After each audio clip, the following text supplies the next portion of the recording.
What are your expectations? What would you love to hear from the finance minister? Or you say he's doing a great thing, so he should just continue? Let's have that conversation this morning here on the Super Morning Show, as we look at a review of the first 11 months of the governing NDC, what they've done right, what they can change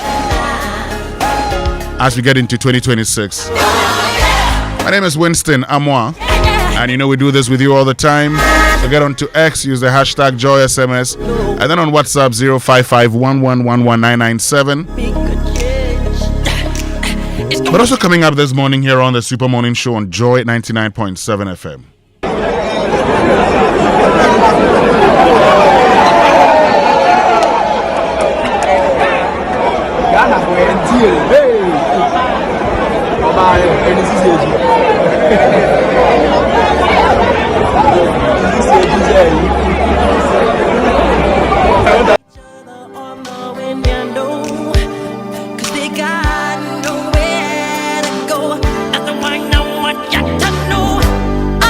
Six persons died, 5 in ICU, and 12 in critical condition as young ones in search of jobs went to the Elwak Sports Stadium for recruitment into the Ghana Armed Forces. Well, their only crime was the need to serve their country, but most importantly, get a job. This morning, as we look at what transpired and how we can improve, listen to what the President, Speaker of Parliament have said concerning yesterday's tragedy. Enti enkrabia no meka che asoja force omunja yansa na yehwem na yeye nhihye foforo se mebeya na esi no ensi sabium. This is an institution that we all revere, and because of them that we are all protected. You know what they do. They decide not to sleep like the police so that we can sleep. It's not an easy job. So please, even though some measures have been taken, I will direct our committee to follow up on the process, and then also emphasize what others have said for us to expedite the process of appointing a substantive minister. It's not because the current minister acting is not capable, but we know the pressures on him. And so we need to have somebody who will come with full report and look at some of the issues you've raised. What prevents this country from having a continuous recruitment or enlistment process? You don't have to wait and do it once every year or sometimes 2 years. Speaker of Ghana's Parliament, Alban Suman Akinsford Bagbing, he says what prevents us from having continuous recruitment into the Ghana Armed Forces or the security agencies. But did we also not know, did the Ghana Armed Forces not know the number of people they were expecting? Did they not know the number of people who had purchased forms and had been sent messages to be at the Elwak Sports Stadium? Did they not know the capacity of the Elwak Sports Stadium?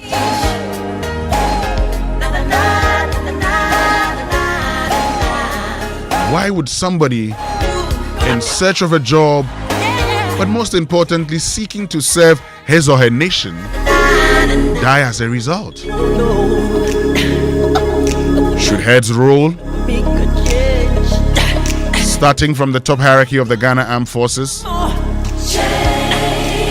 Let's have the conversation right here on the Super Morning Show on Joy 99.7 FM. You can always join us on X, use the hashtag JoySMS. And then on WhatsApp 05511119997.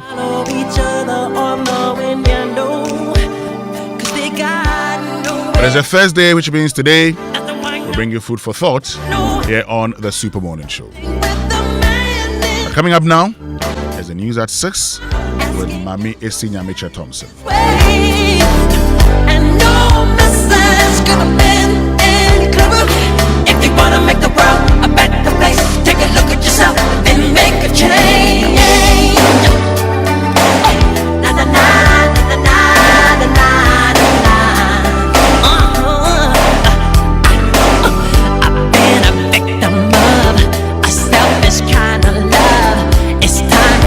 realize there was someone home, not an echo to love.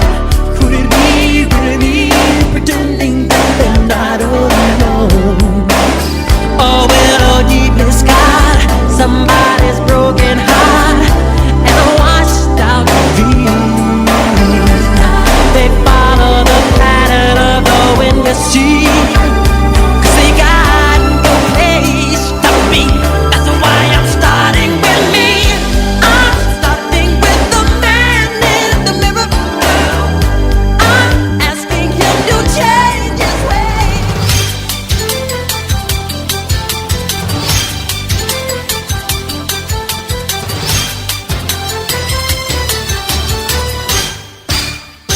Hashtag Stop Girl, I'm saying now. Hello, good morning and welcome to the news at 6.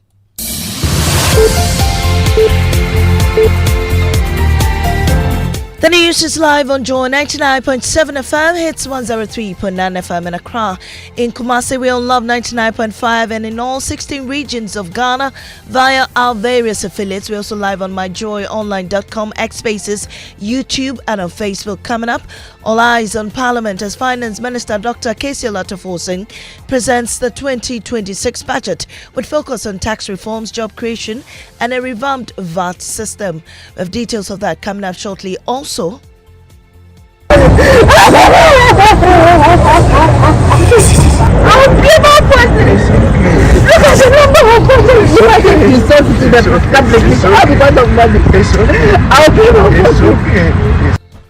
inconsolable relatives of deceased possible recruits blame the army for their deaths after 6 died in a tragic stampede. 5 are currently in the ICU of the 37 military hospital.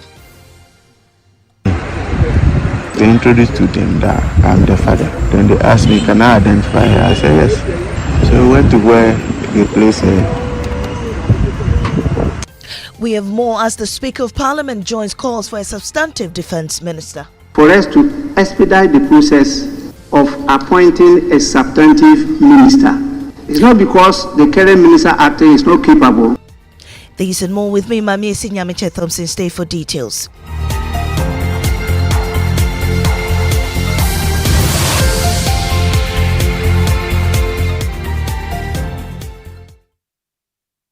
Finance Minister Dr. Kojo Yankson is expected to present the 2026 budget today. He is expected to unveil major tax reforms and new spending priorities. The presentation, set for 2 p.m., will likely focus on restructuring the VAT system, creating jobs and strengthening key government programs. Here's more in this report prepared by Joy News Research.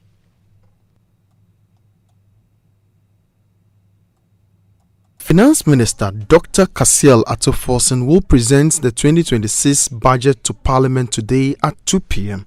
Joy News Research understands that a major overhaul of the VAT system would headline the presentation. The COVID-19 levy will be scrapped, and the cascading effects of the GET Fund and National Health Insurance levy will be removed. Businesses will now be able to claim both levies. The flat VAT rates regime would also be abolished, while the VAT threshold would be raised to exempt more small and medium-scale businesses from registration. In addition, mining exploration will attract zero VAT to encourage new investment in the sector. With all these adjustments, the effective VAT rate will drop from 21.9% to 20%. That means buying goods worth 100 cedis will attract 20 cedis in VAT instead of 21 cedis 90 pesos, a saving of 1 cedi 90 pesos. The 2026 budget is also expected to roll out more employment-focused policies and clearly outline incentive under the government's flagship 24-hour economy policy. It will include updates on initiatives such as the Women's Development Bank, compensations for victims of the Akoto dam spillage, the Feed Ghana policy, and the additional 1 cedi ESLA levy. But with the COVID-19 levy gone and the VAT rate reduced, government revenue would likely dip. The budget would have to show how the shortfall will be covered, especially with the heavy domestic and external debt repayments due next year. A Joy News Research report read to you. Grief and anger have gripped families of the 6 young men and women who died in a tragic stampede during a military recruitment exercise, with inconsolable relatives blaming the army for what they describe as poor crowd control. The chaos reportedly erupted when hundreds of hopefuls rushed the gates of the recruitment center, leading to a deadly crash. 5 others remain in critical condition at the 37 military hospitals intensive care unit. The Ghana Armed Forces say investigations are underway, but distraught families insist the tragedy could have been avoided. We'll hear from them shortly, but first a report by Fatal Bayaga. Thousands gathered in Accra hoping to be enlisted into the Ghana Armed Forces, but the situation soon turned chaotic. Frustrated and desperate for recruitment, many applicants attempted to scale the huge walls of the El Wak Stadium, risking their lives in the process. The Greater Accra Regional Minister Linda Oklu urged calm, but the young people would not listen.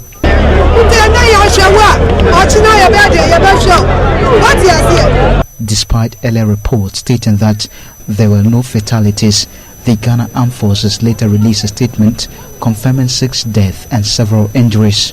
This tragic news drew the attention of President John Dramani Mahama and top government officials who visited the 37 military hospital to speak with the victims.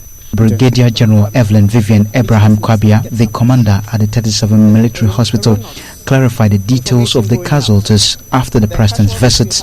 Meanwhile, the president has ordered the process to be suspended until further notice. For Joy News, Fatal Bayaga, Accra. But some family members of one of the deceased blamed the force. An aunt, a military officer herself, could not contain her grief-mattering words as she cried inconsolably.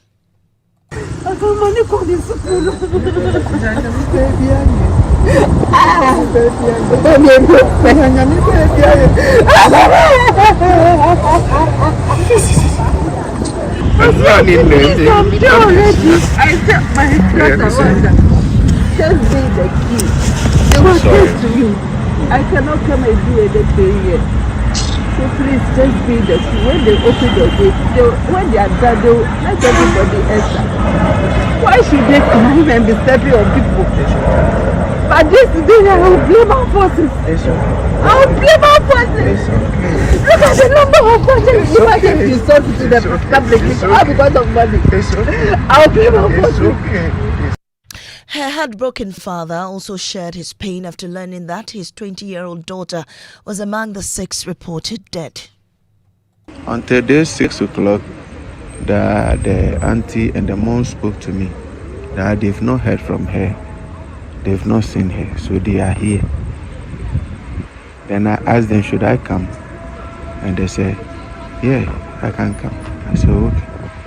I found out their whereabouts. I went and met them. And the officers came to me. They introduced to them that I'm the father. Then they asked me, can I identify her? I said, yes. So we went to where they placed her. And I found her lifeless.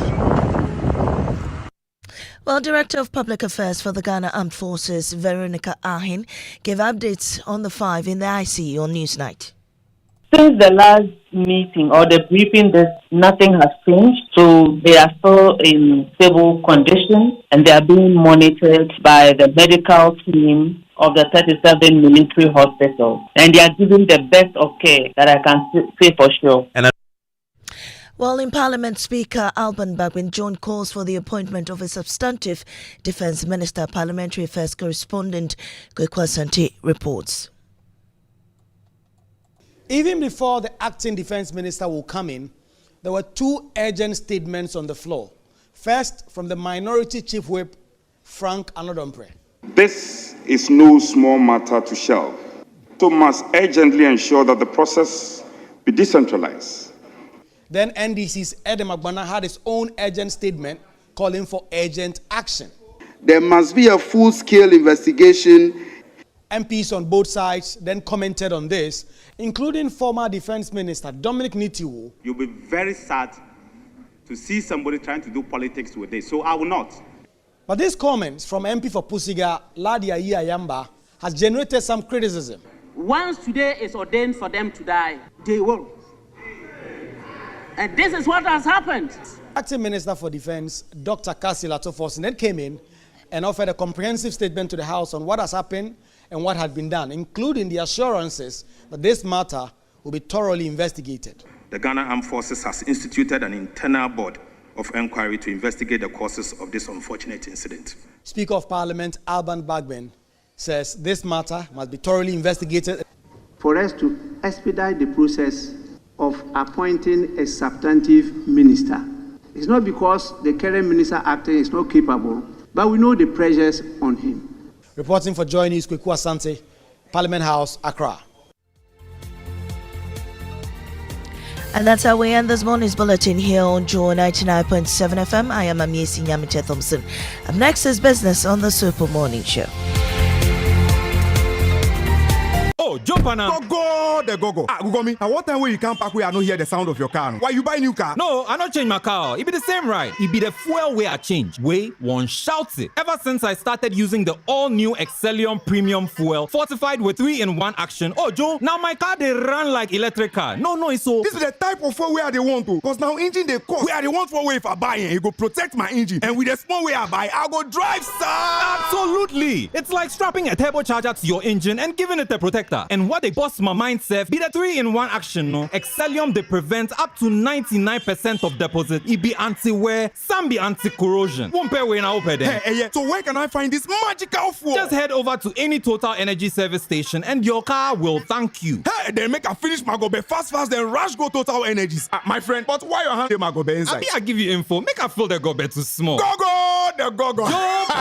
Excellium is designed to protect your car engine, decrease fuel consumption, and lower CO2 emissions. Don't say fuel, say Excellium. Choose Excellium, choose quality.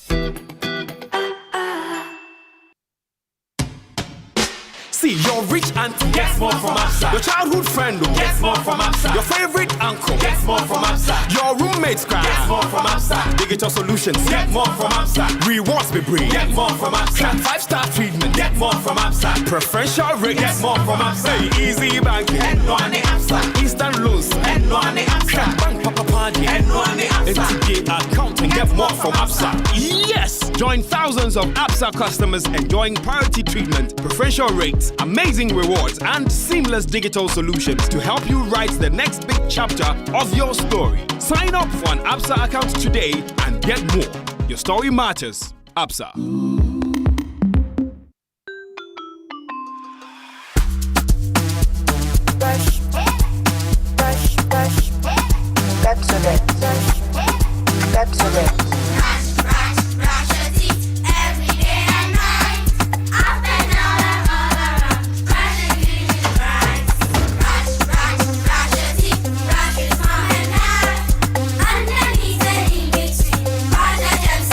Brushing gets more fun with your kids with the new Pepsodent Kids toothpaste. Give your smiles protection that lasts. Grab yours today from a store near you. This advert is FDA approved.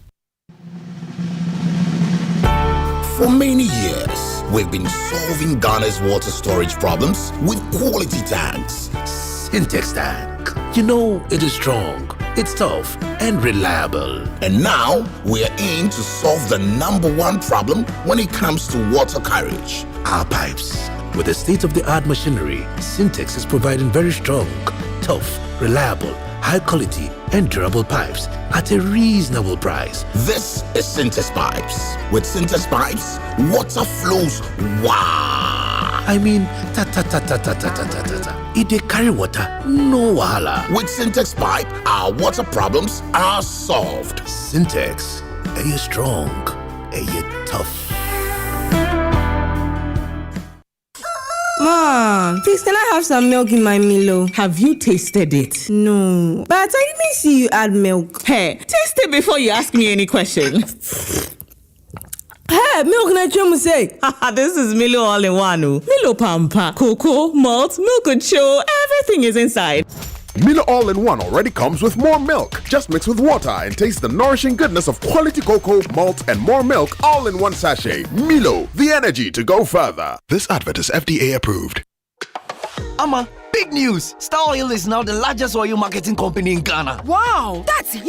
huge. Yes, so the largest distributor of petroleum products in Ghana. Ever since I switched to Star Oil, my car runs smoother. The fuel lasts longer, no strange engine sound, just clean, powerful performance. Oh, same here. I used to refill every 3 days until I switched to Star Oil. Now, my fuel lasts way longer. I don't know what magic is inside, but my car loves it. Exactly. It's not magical. From Accra to Kumasi to Tamale, Star Oil day everywhere with 240 filling stations and counting. That's why more Ghanaians are choosing Star Oil. Hey, my tank is almost empty. I am heading to Star Oil right now before the queue starts. I'm right behind you, Amma.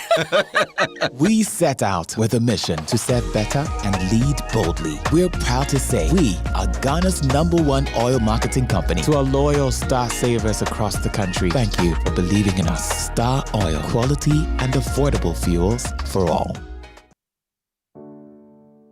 Join us at the Kempinski Hotel, Accra, on the 20th and 21st November for 2 unforgettable days of purpose as leaders gather to discover and harness the power within. With voices like Ibukuna Washika, Captain Prince Kofi Amwabing, Tonya Cole, Albert Okran, Nikaya Parks, Patricia Obunai, Senyo Hosi, and other trailblazers shaping nations and inspiring change. The True Life Experience 2025 is under the theme, The Power of the Mind. Get your tickets now at www.thetruelifeworld.com or call 054-013-1199.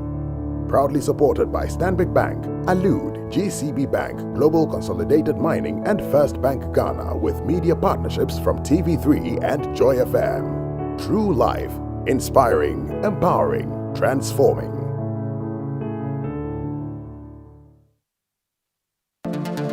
Are you ready to unlock the next big thing? It's a universe of endless possibilities. Get ready to be part of this universe. Right, welcome back, and thank you very much for staying with us here on the Super Morning Show on Joy 99.7 FM. The 6 a.m. news brought to us by Absa Bank Ghana Limited. Your story matters. Valex Lease, affordable document management solution, and Total Energies Total. We go the extra mile for you, which means we can bring you the Joy Business Report brought to us by Safari Valley Resort, bringing you closer to nature, and Omni Basic Bank, not just another bank. Sechu. Hey, good morning. Good morning. How you doing? I'm good. You? God is still taking care of his children. Yeah. Looking forward to the 2026 budget presentation today. Yeah, we are this afternoon, right? At 2 p.m. 2 p.m. We expect the finance. We used to having the presentation in the morning, but 2 p.m. That's 2 p.m. It's going to be a long day. When is he going to finish? And when are we going? I hope he starts on time, though. Well, that's the other issue. But I'm sure if he starts at 2 p.m., he's not going to do 2 hours. He'll do less than 2 hours, and so hopefully, yes. I mean, we should be done, and then.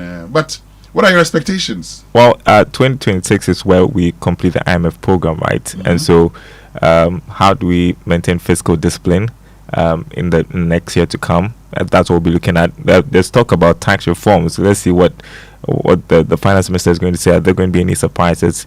We're watching out for that as well.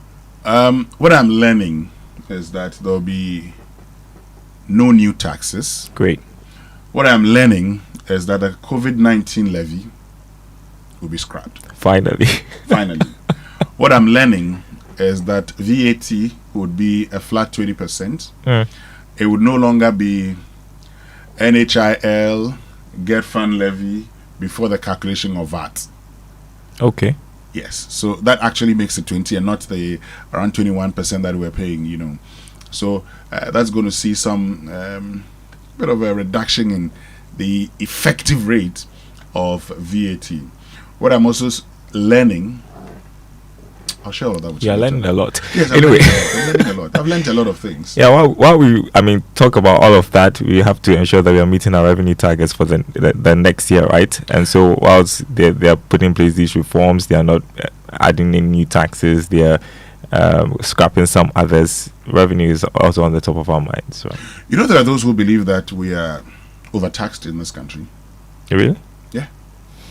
You don't think we're being overtaxed? Well, compared to other countries, I don't know. Okay. Yeah.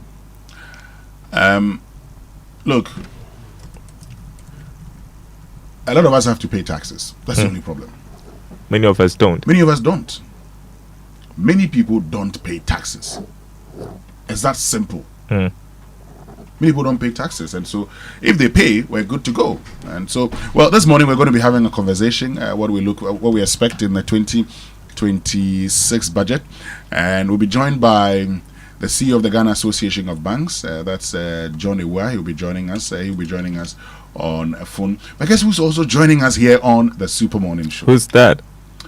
Former Information Minister, former Works and Housing Minister, Member of Parliament for Francia Yeribi, and the ranking member on the Economy Committee of Parliament. Kojo Yankson, I bet he's got a lot to say this morning. Yes, he joins us in studio here on the Super Morning Show. He has a lot to say about the budget, so you don't want to miss any bit of it. But this morning also, Darrell, look, some young ones went to the Elwak Sports Stadium with a view of serving their nation. We can say they were in search of jobs. But those jobs were just going to enable them to serve the nation. Unfortunately, 6 of them died. 5 of them are in intensive care and 12 in critical condition. Very, very terrible incident. Where did we go wrong? Very terrible incident. Somebody should be held responsible for this. Great. And this morning, we're going to be asking the questions. You said someone should be held responsible for exactly. this. I mean, there's a problem somewhere, and there's a way this recruitment exercise can be done without the chaos that we saw yesterday. Sure. Darrell, who gets the trumpet this morning? Well, you're a farmer, so I guess you'd be excited about this. I mean, in the midst of all the chaos yesterday, the president launched the Nkoko Nketenkete program to show up the poultry industry. You know that sector struggled a lot. Farmers complain a lot about the cost of feed. Businesses have collapsed over time. And so I guess this is the government's way of reviving the poultry sector. Hopefully. Well, should I tell you something? I am not sure that this could be... I'm not sure this is the best way of reviving the poultry sector. At least you're starting from somewhere. Again. You see, this is the catchphrase. To benefit about 60,000 households nationwide. Not the farmers. Again, what we're thinking about is that when we start the conversation, we have distributed beds to 60,000 households. We're not thinking about how many birds would survive and actually reduce our import bill. So if somebody is a poultry farmer, he has the expertise, why don't you support him? Or the Ministry of Food and Agriculture says that the program could potentially save the country about $300 million annually. So you say we should give them the trumpet? It doesn't sound well, the trumpet. Oh no, you say we give them a trumpet. I mean, it's a good start. Well, the trumpet on the Super Morning Show is brought to you by ECG. So stealing electricity is not patriotic. Call 0302-611-611 to report illegal connections for 6% of the recovered amount as your reward. So, to the Agric Ministry and the President for the launch of the Nkoko Nketenkete, we say trumpet.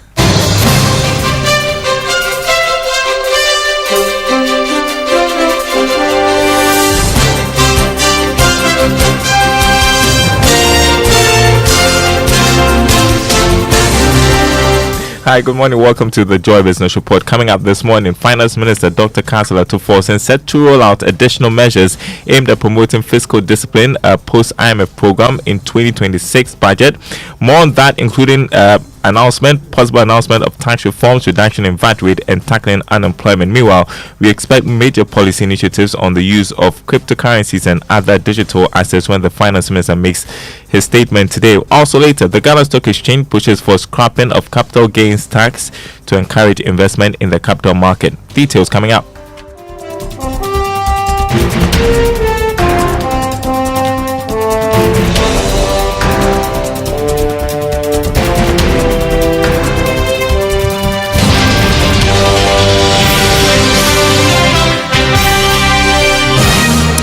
It's budget day. Thanks everyone for joining us. My name is Darrell Kwao. Hello to our friends listening from Kof Radio and KT Radio. The Finance Minister, Dr. Kansela Tuforsen, is set to roll out additional policy measures aimed at enhancing fiscal discipline post the IMF program in 2026. Here's more in the following report on other areas we expect in the 2026 budget presentation this afternoon. The Finance Minister, Dr. Kasiela Tuforsen, will press ahead with the current programs as well as new ones that will aid fiscal discipline post-completion of Ghana's program with the International Monetary Fund. This has become very important for government, especially at the time that Ghana is working to exit the IMF program in May 2026. It is for this reason that the Finance Minister will push for serious reforms when it comes to the Public Financial Management Act as well as Gift Mix program. The Finance Minister believes this will deal with revenue mobilization challenges, check the budget overrun and the deficit as well. On taxes, Dr. Kasiela Tuforsen will seek to roll out serious reforms to the country's tax regulations and laws. This government says will go a long way to aid compliance among businesses. The effective VAT rate, which currently stands about 22%, will be reduced marginally. The COVID-19 will also be scrapped. There will be announcement of some initiatives that will seek to create more jobs to address the unemployment situation.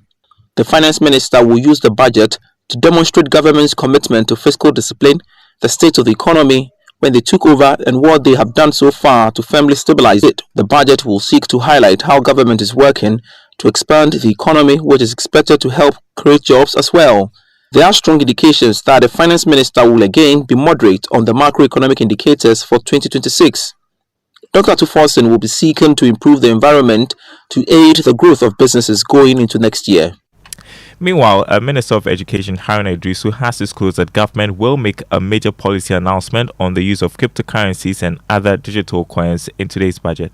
Tomorrow, the Honorable Minister for Finance, on behalf of President John Dramani Mahama, will make a bold and courageous statement on regulating the cryptocurrency regime. Let me leave that to the budget statement on Thursday as it will be read. But the President is concerned about the operations and activities of those operating in the space known as cryptocurrency, and government will intervene through some regulation of the operations of those activities. Let's do some expectations this morning because players in the Greek sector are pushing for significant funding allocation to that area in the budget. Anthony Morrison is Chief Executive of the Chamber of Agribusiness. We've spoken about irrigation, we've spoken about other areas, and I think that fundamentally we need to increase the current 3% threshold of GDP to at least 10%. We should be able to have continual investment of not less than 1.5 billion for the next 5 to 10 years to make us competitive. The Chamber of Bulk Distributors wants the Finance Minister to remove taxes on cleaner fuels in the country. Dr. Kojo Yankson is Chief Executive. It's one aspect. We also expect that the taxes on LPG, which is much more a cleaner fuel, if there could be a reduction from currently as it stands, it's around about 15%. But you check countries like Morocco, Cote d'Ivoire, and some of our neighbors that are promoting LPG and cleaner forms of energy. It's more or less being subsidized, and that is what is promoting that success rate. But if we cannot necessarily even subsidize it, what we expect the government to do is if the tax component on it be reduced drastically. Next, we hear from President of the Federation of Associations of Ghanaian Exporters, Davis Kobo, who is calling for incentives and tax reliefs for exporters. For me, I want to see incentives for our producers. That is what I want to see. Incentives for our producers and tax reliefs again for the agribusiness industry. That's what I want to see. You're listening to the Joy Business Report. Turning to other news now, Managing Director of the Ghana Stock Exchange, Winston Amoah, has called for the scrapping of the capital gains tax to encourage investment in the country's financial market. She said this at a ceremony to celebrate the 10th anniversary of the Ghana fixed income market. Incentives for multinationals to localize their ownership using the Ghana Stock Exchange. And Governor, thank you for the new one we've started working on. And 4, and here I talk for the whole industry, a review of capital gains tax on listed securities. And we want it back to zero. Honorable Deputy Minister of Finance. Meanwhile, the Governor of the Bank of Ghana, Dr. Johnson Isiama, expressed concern about the dominance of government-denominated bonds. He has therefore called for effective strategies to diversify the market. As we celebrate this progress, The structure of the market still reveals gaps. Gaps such as government securities that dominate activity while corporate insurance remains limited. Big gap that we need to fill. Having survived its first great test for the past decade, we need to focus on resilience by design. Governor of the Bank of Ghana, Dr. Johnson Esiama, Imani Africa has commended the government for its prudent management of the economy. However, the think tank is raising concerns about the transparency of Gold Board's operations, particularly regarding the source of its gold. Speaking with Joy Business, Vice President Kofi Bento emphasized the need to sustain recent economic gains while ensuring greater accountability in the sector. I think the economy has been reasonably well managed. All right. Some of the problems have to do with, like I'm saying, sustainability. We are not too sure, what's happening. If you take Gold Board, for instance, I have made the point that 85%. There's a lot of studies that shows that artisanal and small scale mining, 85% of them come from illegal mining. So if that is the source of the gold we are selling, then we are really burning on both ends. We are saying we need a gold, but we are also encouraging galamsey, or we are not at least fighting galamsey. Turning next to Investor Eye, have you ever wondered if insiders at banks and telecom companies could be involved in some banking or mobile money fraud? Well, today, cybersecurity expert and chief executive of Global Secure Solutions, Adam Glyman, shares how insider information contributes to fraudulent operations and how you can stay safe.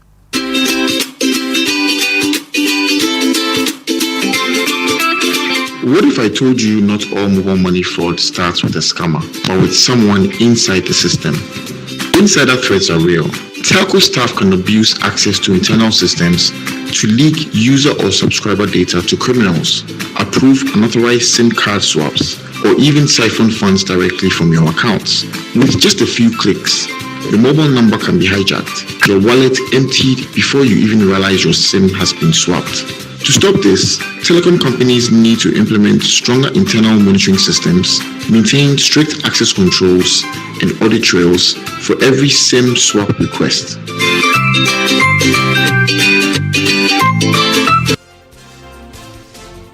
Before we go and look at the markets, the commodity markets, begin with crude oil dropped to $62 a barrel this morning.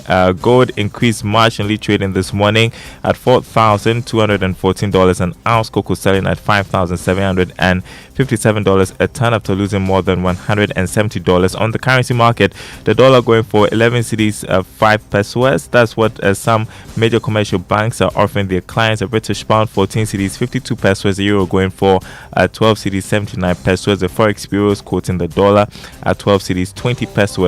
More news on our website, myjoyline.com/business. My name is Darryl Kwao. Stay with us here on the Super Morning Show. There's more to come. Here's Winston.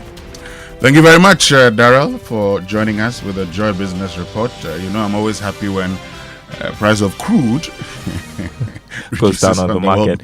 Yeah. Anyway, but Ghana too is we produce crude oil.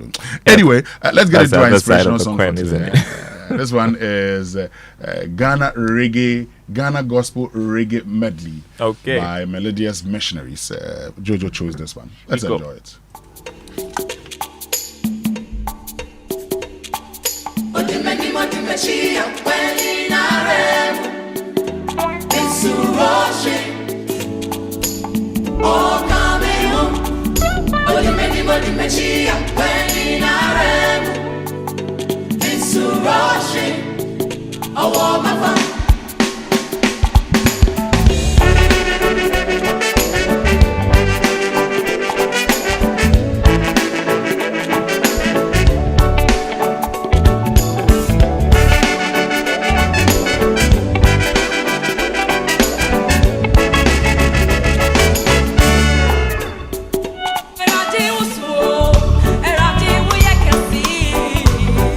Eradi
And that's our inspirational song for today here on the Super Morning Show on Joy 99.7 FM. And this morning we're joined by George Riafi and Blessed Sogah, as well as Mr. Yankson. Kojo Yankson. Safuhin Yankson. Good morning, Blessed. Yeah, good morning. Winston. How are you? I'm fine. How about you? I'm just waiting to hear from Dr. Kasila to force it. I hope there's something in there for me too, as a journalist. Yes, there is. But you are looking for Umpoho roads. Umpoho roads have been captured. Yes, the Umpoho roads have been captured. That one I know that has been captured in the budget. Okay. Yes. Blessed, you want something in there for journalists? Yes. There is. It's called news. Wow. Anyway, what happened to the media fund? Is it the media fund or something? I said the correct thing. That's a good question. Yes, I remember that one. What happened? I don't know. We may have to find out. But of course, let's get into our Drive Safe campaign, Blessed. Anyway, Drive Safe campaign here on the Super Morning Show, brought to us by Joy News and the Multimedia Group, and supported by Toyota Superior Quality, Chamber of Oil Marketing Companies, shaping policy, advancing industry standards. The tip is simple, that your phone could be a distraction. We've said it before, and we'll say it again. Put your phone away each time you drive, and that's our safe driving tip for this morning. We also tell you to avoid all distractions on the road, and this message is brought to you by Joy News and the Multimedia Group, supported by Toyota Superior Quality, Chamber of Oil Marketing Company, shaping policy, advancing industry standards. Great. Shall we learn how to say it right? Yeah, we shall. It's learned. It's brought to you by Kingdom Books. Now, at Kingdom, quality and affordability are their hallmarks. It's also brought to you by Societe Generale Bank. Ghana, the future is you. Something must be done. You say either. I say either. Today, in recognition of the reading of this year's budget, I would like us to learn about two words that sound alike, are often mistaken for one another, but have wildly different meanings. I present to you fiscal and physical. These are two completely different words that only sound a little bit alike. Let's start with fiscal. F-I-S-C-A-L. Fiscal. It's an adjective, and it describes anything to do with government, revenue, or taxes. Now, fiscal sounds very much like physical, but the two are not the same. P-H-Y-S-I-C-A-L. Physical. It is also an adjective. It describes things that are perceived through the senses as opposed to being perceived through the mind. Fiscal and physical. See? The two are not even slightly related, not even distant step nibblings. So we don't say fiscal fitness. We say physical fitness. And please, it's not physical policy, it's fiscal policy.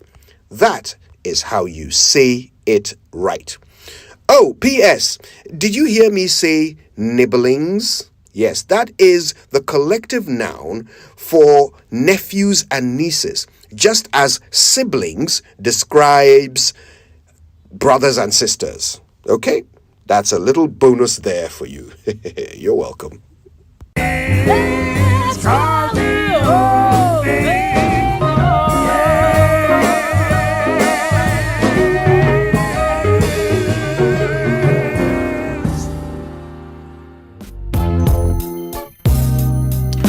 I met two siblings yesterday. I made friends with two young children, Kweku Sechi and his little sister Ajwa Sechi. Oh, okay. They were in the Max Mart at ANC Mall with their mother doing some shopping, and they spotted me and came over, all smiles, came to say hello. Oh, They said they love our show. Okay. I asked them what they like about it, and they said they like the way we all sound like we are friends. You know, one thing about Kojo's thing is about it tells us where he shops. You know, some of us. I don't remember. Please, I was sent. Easily gone. Let me clarify. Was mom? Oh, don't worry. You know, you can try hard. They say it right today. Yes. I'm happy you brought this because you see, when it comes to local languages, particularly Akan. The structure is CV. That's consonant, vowel, consonant, vowel. You'd have, certain words like bra, so which we probably have consonant. But mostly, when it gets to the middle of the of the word, it's always consonant, vowel. So when you see someone, if he tries physical, it's very easy to pronounce physical. Which you hear a lot today. If you want him to pronounce fiscal, he probably would look at it and say, I said, yeah, physical. Physical policy. Government fiscal policy. There are people who say it. Yeah, the physical policy. Yeah. But it's good that we're helping them because, we say that a teacher with contrastive knowledge, ceteris paribus, will be a better teacher within the shortest possible time. Yes. Than a teacher without contrastive was a concept for education. Yes, all other things being equal. Yes. Contrastive analysis simply is studying two languages, finding similarities and differences. And the idea is that difference is equal to difficulty. Yeah. If there's a difference, it will be difficult for you. Anyway, let's get into newspapers. It's brought to us by Syntex Bank, Air Strong, Air Tough, Access Bank More Than Banking, and Kel Chaco Toothpaste, Happy Smile. Right, I'll start with the Daily Guide, and no surprise, the Ghana Air Force recruitment stampede makes the banner headline. So 6 females dead, 22 injured. That's what we're being told in that headline. Also on the front page this morning, new lithium agreement bad, and that's according to Samuel Abu Jinapo. Then we have 191 arrested over Ehi police station mob attack. 191. I wonder where they'll be kept. Right, let's go to the courts. And the Attorney General is going to call 4 witnesses against Wontumi. That's what we're learning. And this is fascinating, okay? So, helicopter crash victim's wife in court over DNA. This is an interesting story that came to light a couple of days ago, and we're being told that one of the victims, I believe Samuel Abuaji? Yes, Abuaji, thank you so much. He used to work at NADMO, didn't he? Samuel Abuaji's widow, according to this story, is in court. She's been taken to court by the family of Samuel Abuaji, who say that she refused to give her son's DNA when it was requested for the purpose of identifying the remains of George Abuaji. And so they've now taken the matter to court, and there's a whole interesting backstory to it as to why the family have decided that this should be a matter settled in court. Strange stuff. Interesting. Well, let the courts decide. I see people talking about all over social media. Please, let's allow their families to settle their problems, right, if any. The National Enquirer talks about, the individuals we lost, 6 dead, dozens injured in Elwak Stadium stampede. The paper says it's all in search of a job. Mahama's Big Push program as gateway for regional trade, and there's also the talk about 379 foreigners arrested in Ghana card and passport fraud. Then the talk about 5 years on, there's a tribute to the late Flight Lieutenant Cherry John Rawlings here on the front page of the National Enquirer. And the Energy Ministry and the National Petroleum Authority, they've been waging a campaign seeking to protect LPG investments. These are some of the stories on the Enquirer's front page. Let's do the Business and Financial Times 2026 budget. Experts warn against unguarded spending due to the debt relief gains. And also there's a story about talking about sustaining policy tightening and fiscal prudence driving inflation downturn. fiscal prudence. Could you? I hope Mark can hear. And there's another story about curbing gold smuggling could save the country about $2 billion annually, and mandatory ethics training would define the nation's banking future. Talking about being a chartered banker before you can take up certain positions in the banking space. So there's talk about experts warning Winston about how spending should go next year. After seeing some stability, obviously you want to see the minister go on some more of careful spending next year in terms of some of their programs, their initiatives and all the rest. So I think it will be a very difficult one, but the argument now is, how do we deal with the revenue? It's about revenue, and what measures will the minister be putting in place to deal with how we can mobilize more revenue to deal with the spending challenge and the debt situation. Listen. Great, so let's get into the daily graphic for this morning. And it says military enlistment in Accra on hold. Okay, I mean, I'm sure we all know the story. We've all talked about it. And it says 5 die, 6 die, 5 in critical condition. Okay, so that's the situation there. And also 5 injured in Kumasi. COVID-19 levy to go. That's the budget presentation, we're told. So we're told that the COVID-19 levy, would go. Lithium agreement laid in Parliament, but minority calls for its rejection. And President Mahama launches Nkokon Kitinkiti initiative, 3 million birds to be distributed nationwide to benefit 60,000 households. Now, the USAID had indicated that, Ghana, for instance, our total poultry consumption, as at 2022 there, about 2023, was 460,000 metric tons. 460,000 metric tons. If you're looking at 460,000 metric tons, you're looking at about 460 million kilograms. On the average, a bird that will produce would weigh about 2.5 kilograms. So if you want to do the calculation, you're looking at about 180 million birds if we want to be self-sufficient when it comes to our poultry industry. Okay, so I mean, there's a lot that we have to do, and that's why I say, look, this is good, but how about giving it to those that are already into poultry farms? Those who have poultry farms, they've learned their lessons. And as a farmer, I'll tell you one thing. Sometimes when you start, you make mistakes. You keep making mistakes until you eventually learn how to do things right. The number of people who told me, "Oh, you try this feed, it will work. Try that feed, it will work." I kept trying, and I was researching until I realized that you can actually raise pigs from birth to 100 kilograms between 5 to 6 months.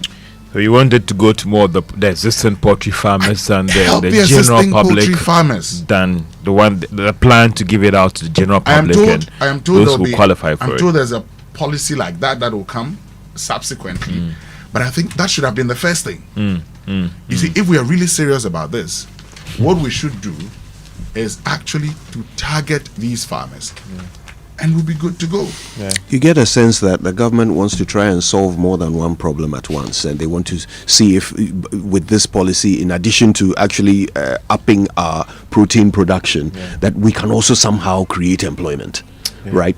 So you can see them trying to do several things at the same time. Unfortunately, in many cases, when you try to do too many things at once, you end up doing them all badly, and it would be such a pity for a well-intentioned policy to end up flat on its face. I suspect that the government wants this thing to work, right? They want to be able to come back later and say, look, we tried this and it worked.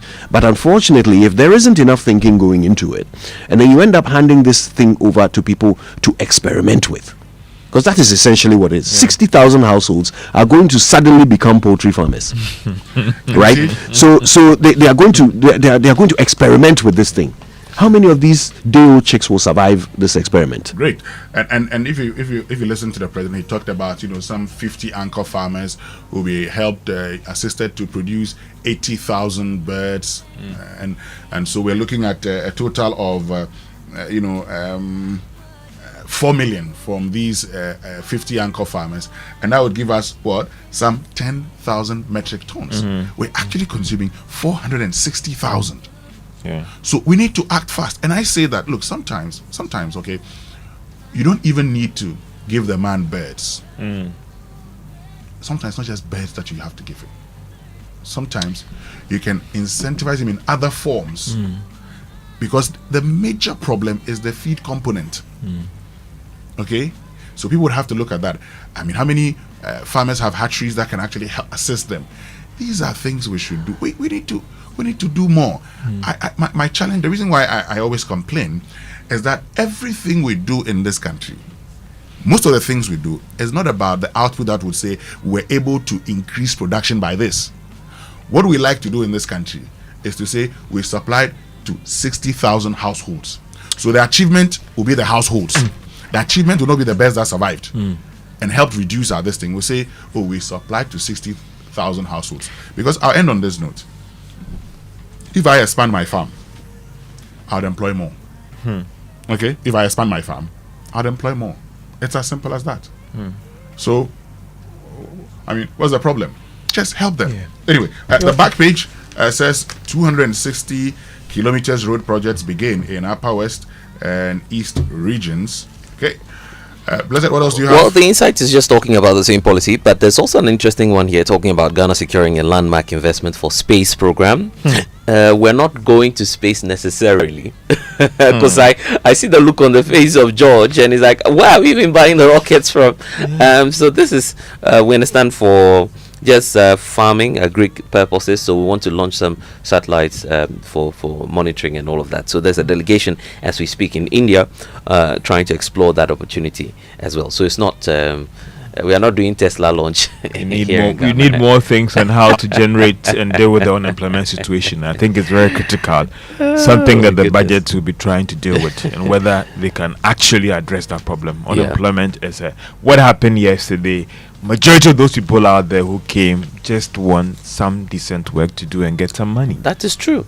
That is it. I mean, no matter how you want to, say it. And so, how do we expand the economy to absorb all these people out there? I think something I'll be looking forward to, and just to tie into that from the finance minister, will be about the 24-hour economy. Right? We should hear a bit more about what will happen, because it looks like the policy is off to a relatively slow start. I don't know if that's the best way. Professor Peter Kote will always say that job enhancing growth. How does the critical sectors of the economy expand to absorb all these people out there?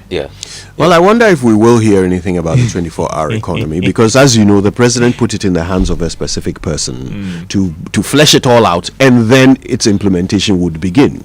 I suspect that the finance minister is waiting for that person to complete their part of the job. It should not be totally off the hands of the finance minister. But it is out of his hands. It wasn't given to him. It shouldn't be. Well, then maybe that's a conversation we should have with the president. Hold on, guys. But they didn't give it to the finance minister to do. Hold on, guys. Everything that the president gives to anybody that has funds allocated to it, the finance minister obviously has an interest. Is the one who will decide whether, the one who will say, "Oh, Mr. President, there is money," or "There's no money." He can make you and not make you. He can make you and not make you. Very true. Very true. Technically speaking, the finance minister is the prime minister in this country. I mean, because so he, the finance minister, and the 24-hour economy secretariat had indicated that there's a part funding from government to actually make it work. So if they've submitted proposals to the finance minister, then the expectation is that the finance minister will say something about it. Why not? Okay, so, but what I also gather is that the finance minister will just give broad policy briefs and expect the persons in charge of the various sectors to now engage. That notwithstanding, by the time he's done and submits the statement, the appendix will capture everything that funds have been allocated for. But Winston, not to cut you off, the reason why I'm eagerly waiting to hear from the finance minister is because there's a funding gap now facing the 24-hour economy. We were here talking to, was it Guzitano some time ago? Yes. Where he admitted that indeed the seed funding which government promised will come, but there's also a bigger gap in terms of what the so-called private investors would have to bring in to support the policy. So it's much more for me, but the issue about how we intend to block that hole and how what policies we have to but I think that Kojo is making an important point. How to fund some of these initiatives going into next year when you still want to contain spending as well. And so it is very, very critical where the minister or government is going to raise all these funds to support the big push, the 24-hour economy, and these other programs. It sounds... do this so you continue, Kojo. Online news review brought to us by Zenith Bank. Zenith Bank, in your best interest. Yes, just make your point. It sounds to me as if the best we can expect from the finance minister is whether or not money has been allocated to the 24-hour economy. But as to how far along they are with the plans, the sort of stuff that Blessed wants to know, I want to know as well. I don't know if the finance minister will be in a position to give us that information. Why not, Kojo? Because he can tell you that he's giving them money. But how far along they are in the process, dear, how will he be able to tell us? But also, let us not forget that always there can be a location, but the realization of those funds is another thing altogether. The disbursement is the issue. Yeah, but so are we saying that the finance minister, who obviously, if you're talking about the 24-hour secretariat, that will come under his purview, does not have adequate information or a fiscal plan on how we will plug the loopholes? Is that what we're saying? Let me say this. There are agencies under the finance ministry who directly report to the finance minister, and you would expect the finance minister to be in charge of policy direction of those agencies. A typical one is the Ghana Revenue Authority, which is under the finance ministry. Now there are other agencies that are under the office of the president. Okay. Now those agencies, and in the past you've actually seen the president appoint a minister of state in charge of allied financial institutions under the office of the president. A typical example is Maslog. Maslog is actually under the office of the president. Okay, so it is true that when it comes to disbursement of funds, allocation and all of that, these people, and I tell you something. So I've seen a letter, for instance, from the office of the president to the finance ministry, asking the finance minister to look at the possibility of including the payment of locked up funds in the 2026 budget. Okay, that will be sent to the finance minister.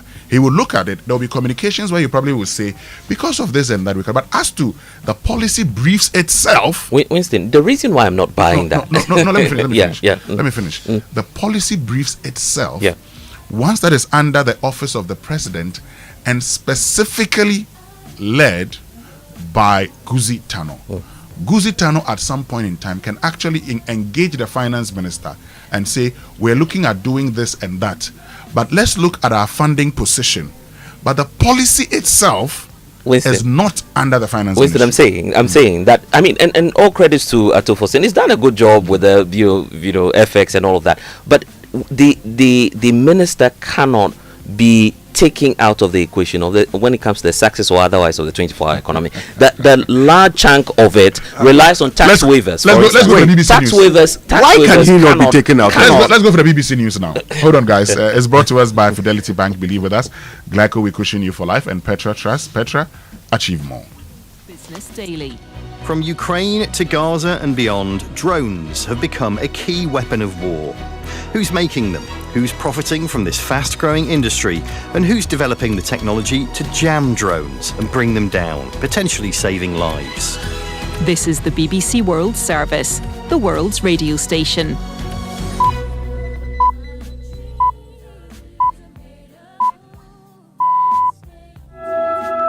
Hello, welcome to Newsday from the BBC World Service with James Copnell and Priya Rai. Thank you for joining us. The White House says that emails from the convicted sex offender Jeffrey Epstein were selectively leaked by Democrats to create a false narrative about President Trump. We hear from a lawyer for many of Epstein's victims. It would be good for the public to see all of the emails and all of the files, and it shouldn't be for the White House or the Congress or anyone else to decide what's relevant or not. Elsewhere, the incumbent Prime Minister of Iraq says voters have chosen the path of reform and reconstruction after Mohammed Shia al-Sudani's coalition tops parliamentary elections. You'll hear from one of his advisors. The US government shutdown, the longest in the country's history, has come to an end. We'll hear from one of the people who were affected by that shutdown after this news. Hello, I'm Govinda Gill with the BBC News. President Trump has signed a bill to end the 43-day shutdown of government after it was passed by the US House of Representatives. Democrats had been refusing to reopen government unless President Trump agreed to extend health insurance subsidies, but several broke ranks to vote with the Republican Party. Sean Dilley reports.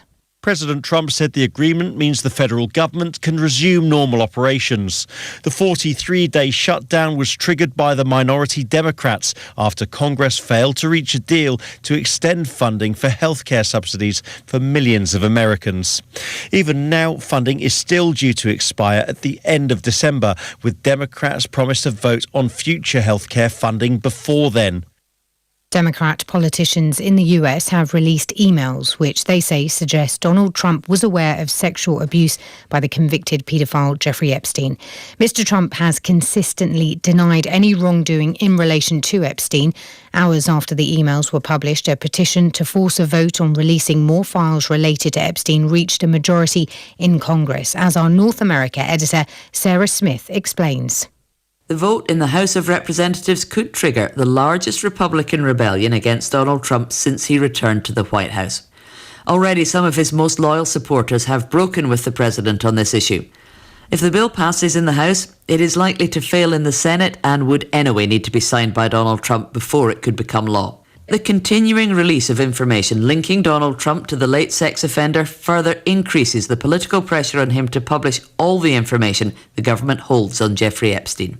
The US Secretary of State Marco Rubio has called for international action to halt the flow of weapons to Sudan's paramilitary rapid support forces following reports of mass killings in the North Darfur capital El Fasher. Tom Bateman reports. The Secretary of State said atrocities carried out by the RSF in El Fasher included murder, rape and acts of sexual violence against civilians, adding that women and children have been targeted in atrocities of the most horrific kind. He said the RSF, lacking its own arms manufacturing facilities, relied on outside support, and countries supplying it had to stop. Sudan's army has accused the UAE of supporting the group with weapons and mercenaries sent via African nations. The UAE has repeatedly denied the allegations. G7 foreign ministers have issued a joint statement calling for an immediate ceasefire in Ukraine and reaffirming their unwavering support for the country's territorial integrity. Meeting over 2 days in Canada, they discussed ways to maintain financial aid for Kyiv, including the possible use of frozen Russian sovereign assets held in G7 countries, a proposal that has been widely debated within the EU. World News from the BBC. New research presented at this year's COP30 climate summit in Brazil has warned that global carbon emissions from coal, oil and gas are set to reach a record high in 2025. The Global Carbon Budget report says keeping global warming below the 1.5 degrees Celsius target set at the 2015 Paris Agreement is now effectively impossible. A US federal court has awarded more than $28 million to the family of an Indian woman killed in a Boeing 737 MAX jetliner crash more than 6 years ago. The verdict in the case of Shikha Garg was reached following a week-long trial in Chicago. The French President, Emmanuel Macron, will lead commemorations later today, marking the 10th anniversary of the Bataclan massacres in Paris. 130 people were killed when Islamist gunmen conducted a series of coordinated attacks. From Paris, here's Hugh Schofield. Ceremonies will begin at the Stade de France, the national stadium, from where on that warm evening of November 13th, 2015, first reports came in of something ghastly afoot. There it was suicide bombers. A short time later it was men with Kalashnikovs firing into bars and cafes in eastern Paris. And then the horrific climax at the Bataclan concert hall, where an American rock band had just started performing when 3 more jihadist gunmen burst in and began killing. President Macron will lead moments of silence and memory at all the scenes. Later, a garden of remembrance will be inaugurated near the Hôtel de Ville, and the Eiffel Tower will be bathed in the red, white and blue of the French flag. British scientists say they've discovered why type 1 diabetes tends to be more severe and aggressive in young children. Researchers found that the pancreas, which controls blood sugar levels, is still developing in early childhood, making it more vulnerable to immune system attacks. BBC News.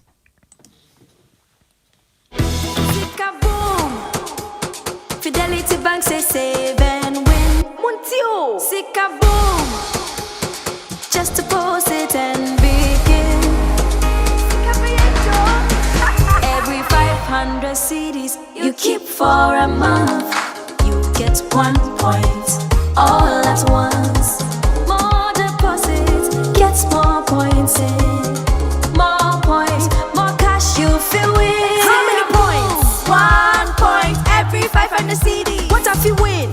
5,000 CDs monthly. And the grand prize? Hey! 100,000 Ghana CDs. Don't wait. Visit any Fidelity branch or agent nationwide to deposit in multiples of 500 CDs. The more you deposit, the better your chances to win 5,000 CDs monthly and 100,000 CDs in the grand draw. Terms and conditions apply. Win with us. Fidelity Bank, believe with us. Sika-boom. This is an NLA approved promo, now running on the Caritas Lottery platform. Where do your hopes and dreams take flight? The money you've earned, the future shining bright. At Petra, we're not just here for your retirement plan. We are here for the life you've imagined and then some. From your child's education to your dream home's door, we'll help you achieve what you're striving for. Petra is here, steady and strong. Your wealth in safe hands, where it belongs. With investments that grow at rates that compete, we build your future with every heartbeat. That's Petra, your partner. Come joy or strife, guiding you toward the dreams that define your life. For your pensions, investments, loans, and more, visit our website at petraonline.com or dial *447 *70#. Petra, achieve more.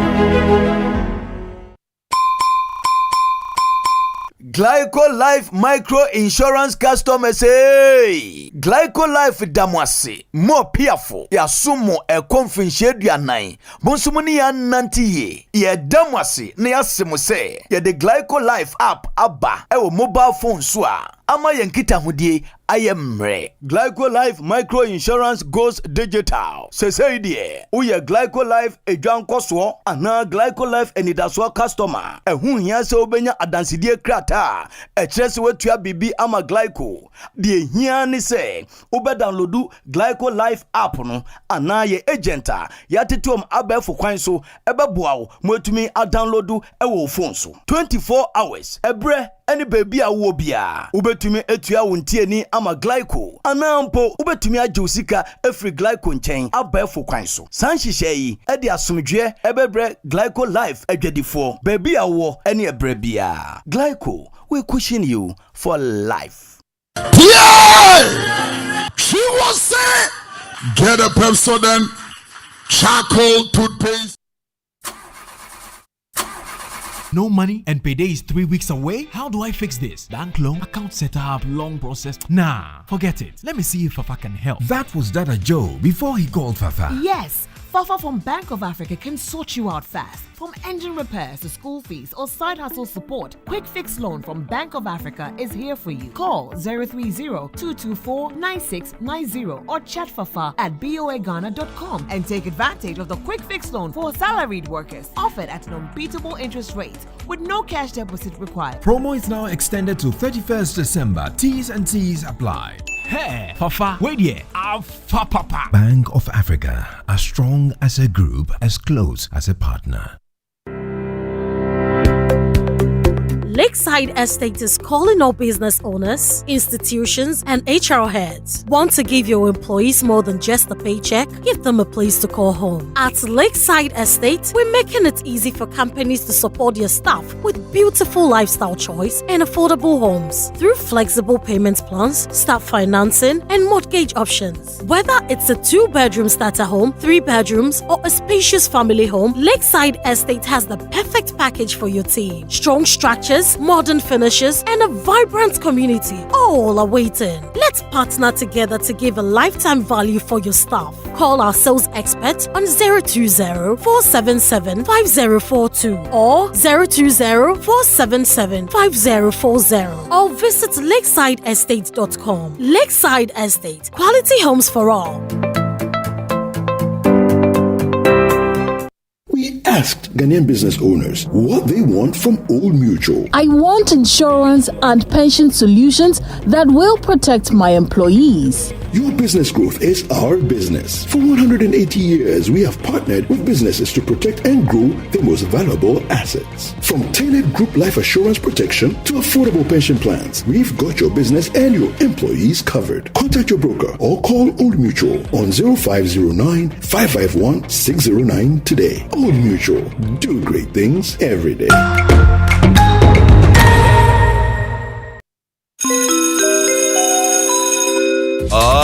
Announcing Ghana's first unlimited photocopier leasing. Yes, from just 983 Ghana cedis, you can lease a multifunctional photocopier and print unlimited. Yes, unlimited and free paper every month. Guess what? That's not all. Toners, repairs, and maintenance all are free. And oh, I'm not kidding at all. And we cover the whole country. Yes, the whole country. What are you waiting for? Just visit us at www.valexlease.com or call 0244 644048. I repeat, or call 0244 644048. Remember, terms and conditions apply. Valex Lease, affordable document management solutions.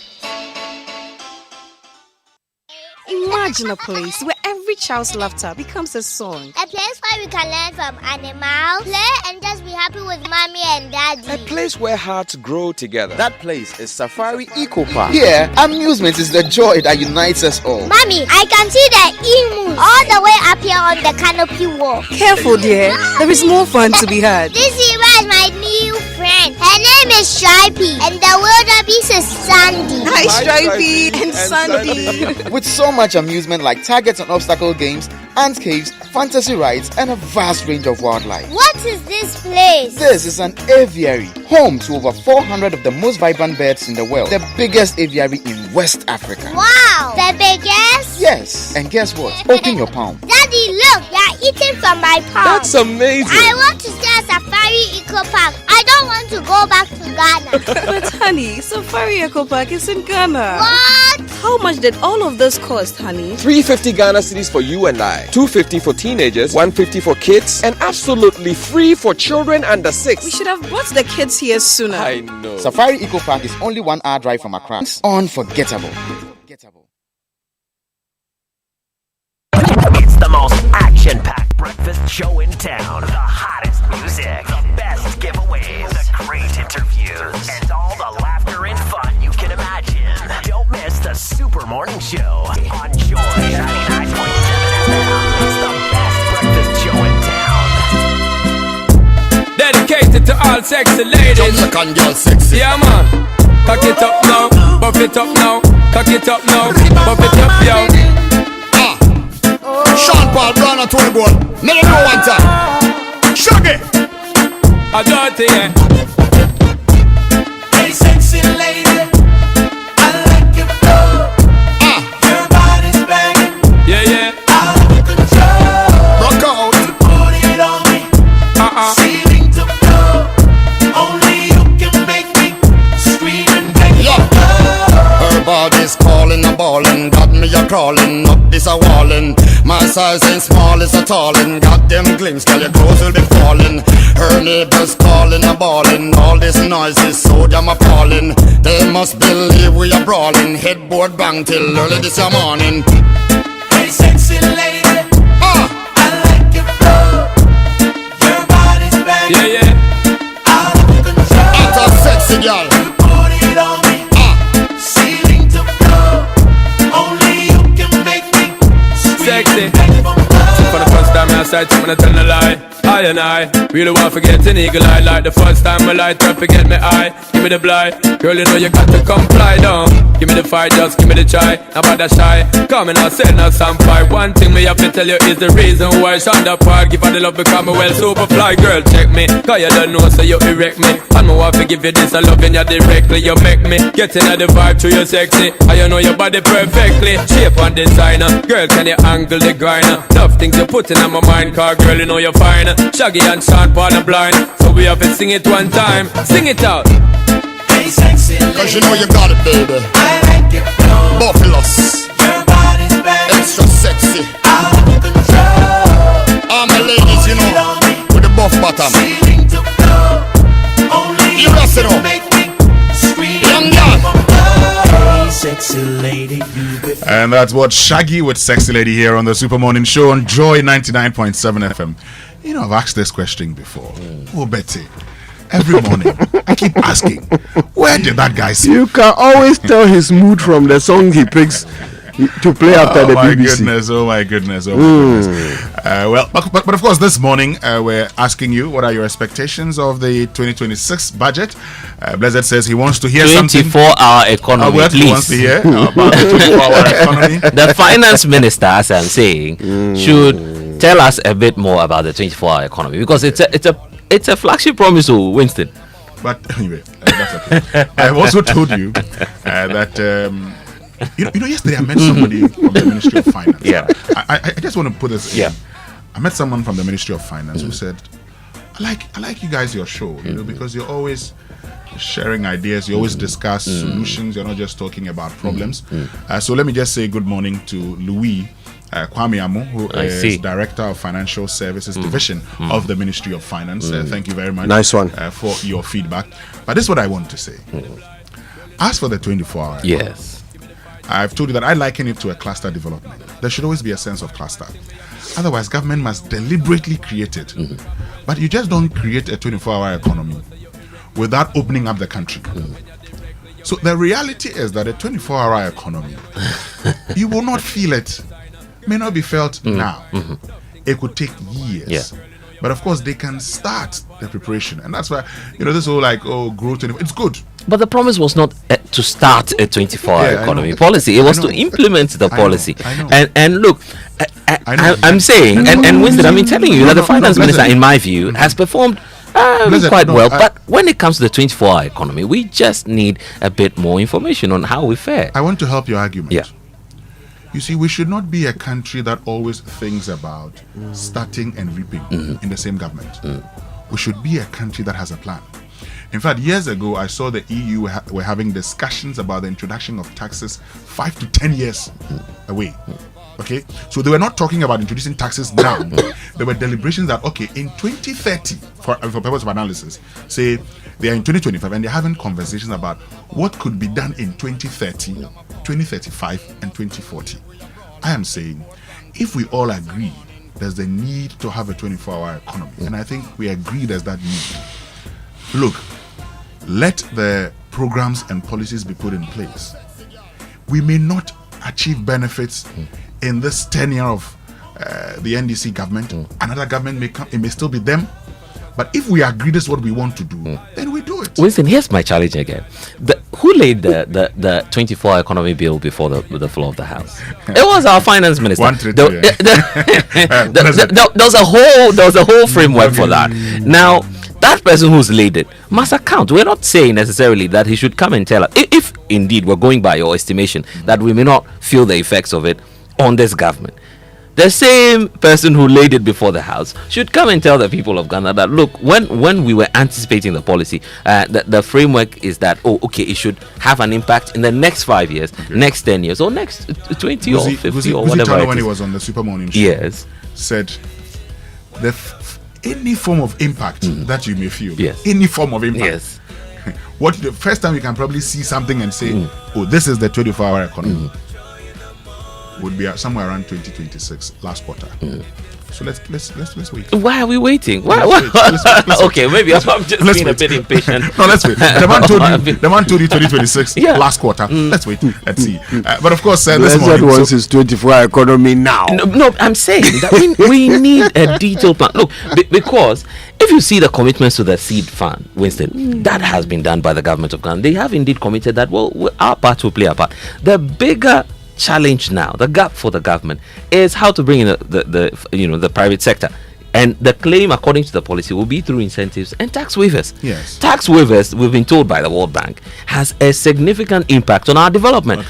Now, we don't have a detailed plan from the NDC government and by extension, the finance minister on, first of all, what companies that we intend to give these waivers to, how much it is costing us, and just as you're saying, if that doesn't come in, then we'll not even feel the impact in 2026, going by our own analysis. But if the man says that you feel the impact in 2026, then allow him whatever he has to on do what you do now to deliver in 2026. Because when he said you see it in 2026, we all said you. So if we have said you, why are we now acting like we're shaping the country together? It should be up to us. The president has asked what he does to when shape the country together and to give feedback. So that's the only way a policy can work, in my view. 24-hour economy. Okay, so what are your own expectations? Blessed says he wants to hear something about Agenda 133. 1 job, 3 shifts, 3 people, which actually helps solve our employment challenges. Because we look at what happened at Elwak yesterday. It all boils down to jobs. People need their jobs. I agree with you. They do need I agree with you. So we need to hear more about jobs. Blessed says he wants to hear more about jobs. What do you want to hear more about? Is it about roads? Is it about education? Is it about security? Get on to X, use the hashtag JoySMS, and then on WhatsApp 05511111997 and share your thoughts with us here on the Super Morning Show. Also this morning, sadly, 6 persons lost their lives at the Elwak Sports Stadium, and Blizzard, you've referred to that. In search of jobs. As simple as that. Maybe seeking to serve their country, Ghana. But how do we disappoint? Why did we let them down in such a manner that young Ghanaians seeking to serve their nation have to die in that quest? All of this coming up here on the Super Morning Show.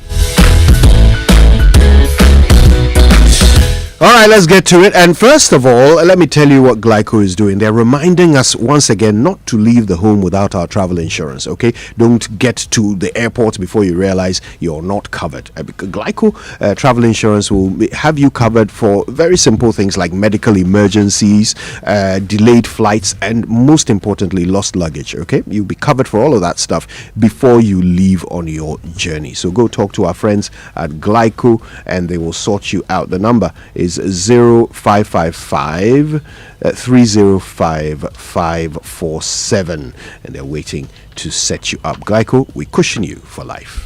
And just asking once again if your daughter actually missed the recent HPV vaccination campaign. Well, if that's the case, don't worry, because the safe and free HPV vaccine is still available for girls aged 9 to 14 at all health facilities. The HPV vaccine is also now part of Ghana's routine immunization for all 9-year-old girls. Ensure your daughter gets the vital protection against cervical cancer. Let's unite against cervical cancer. This message is brought to you by the Ghana Health Service and partners. And you know you've worked hard for your money, so while it sits somewhere earning so little, you deserve more growth, more security, more peace of mind. At Petra, we're more than just pensions. Our fixed income products give you the perfect way to grow your money with steady returns, better rates than banks, and the confidence that comes from investing with a company that has stood strong through every storm. Whether you're saving for the short term or planning for the future, Petra helps you grow with stability you can trust. Visit petraonline.com or call Richard on 0593811835 for more enquiries. Petra, achieve more. Yeah, and I'll tell you where you get more. Shell. Okay, Shell says that when you go to their filling stations for your oil change, they will actually take your car to the lube bay, and while they are sorting that out, you get to relax in their waiting area with a free drink. The best part is that you also get 10 free car checks just because you came to do your oil change at Shell. So take advantage of this. Now, if you end up in a Shell filling station that doesn't have a waiting area, so you can't relax with your free drink, you will still get a gift from Shell, because they want every visit to Shell to be a VIP treat. Shell, go well. Have you heard about this incredible benefits from Excellium from Total Energies? Let me tell you about this premium fuel with its amazing 3-in-1 power. Total Energies is introducing you to Excellium's new formula. It's the additive enriched fuel with its 3-in-1 power that cleans your engine, extends its life, and also lowers your fuel consumption. Thanks to the cumulative effects of its anti-corrosion, anti-wear, and detergent additives, Excellium new formula also lowers your vehicle's fuel consumption. And it's also reducing CO2 emissions. You drive some. Experience the difference with Total Energies Excellium new formula. Choose Excellium, choose quality. But of course, some see challenges. Well, we see opportunities. Where others spot risk, we unlock value. As Stanbic Corporate and Investment Banking, we partner with businesses driving Ghana and Africa's growth from energy to mining, infrastructure to trade. We finance ideas the ideas and enterprises that empower economies. And our partnerships with market leaders in the energy, trade, and mining sectors prove that when ambition meets expertise, growth is inevitable. Call 0302-815-789 to speak to our CIB team or visit stanbicbank.com.gh to get started. Stanbic Corporate and Investment Banking, driving growth, creating sustainable impact. And why buy a photocopier when you can lease a multifunctional one? I'll tell you a bit more about it shortly. Oh, okay. All right. Yeah. Shall I go first? Yes. All right. I wanted to say that there is a new proverb in town. They say, Safari Kupaka and Kasagana and Yefe. I mean, look, there are beautiful places in this country. And then there is Safari Eco-Park.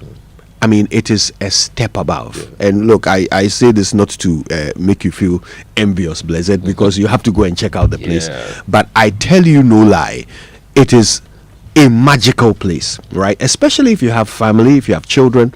They've turned this into the most fascinating amusement experience, right? You get there, you go into the reception area, they take you to this place where they have a whole exhibition that tells you all about the wildlife that is available in Ghana, and particularly at that location. And then you come out into this wonderful recreational area where there are actual animals walking around amongst the tables, and these are exotic animals, birds and all kinds of creatures that you would have to travel deep into the forest to find, and you see them just strolling around there. You can touch them, you can take pictures with them. I mean, if you have children, it is something they will never forget.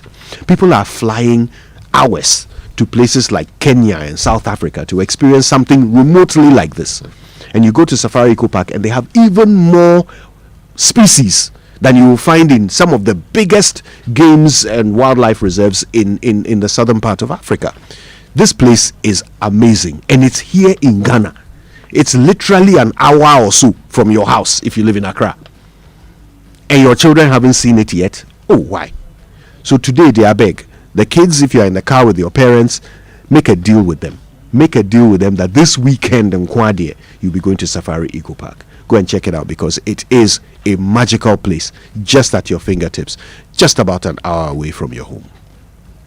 So here's the number to call if you want to book for yourself and the family. It's 059-691-4394, or you can try 059-691-4384. I was just asking earlier why you'd want to buy a photocopier and when you can lease and print unlimited from just 983 Ghana cedis. You can now lease a multifunctional photocopier with free paper and enjoy truly unlimited printing. Every lease is coming with free toners, cartridges, free repairs, free maintenance, and also full nationwide coverage across all 16 regions. Save yourself that high cost of buying machines, paying for paper, repairs, and maintenance. There are flexible and customized payment options available today at falexlease.com.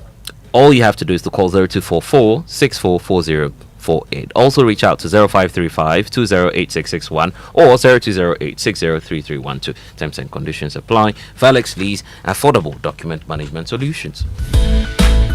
So your SG Ghana Visa cards can do way more for you. It's your key to smarter, more convenient payments. Pay online for your meals, shopping, fuel, and services, and make quick payments on POS terminals worldwide using your card. With your gold and platinum cards, you even get more value, exclusive whopping discounts at selected vendors, including airport lounge access with your SG Platinum card. Don't have a Visa card? We've made it simple. Just visit any SG Ghana branch across the country and get one today. Societe Generale Ghana, the future is you. Oh, and listen, everybody has already moved and decided on the best tank in Ghana, and that is the Syntex tank. Okay, yes, they are the champion of water tanks. Rain or shine, your water is protected. And look, every household deserves a tank with a tortoise on it. So if yours is yet to get one, then please upgrade. Call them on 0244 335 168 or find one of their 400 agents around the country. You can also shop online at syntexgh.com. Syntex tank, a strong, a tough.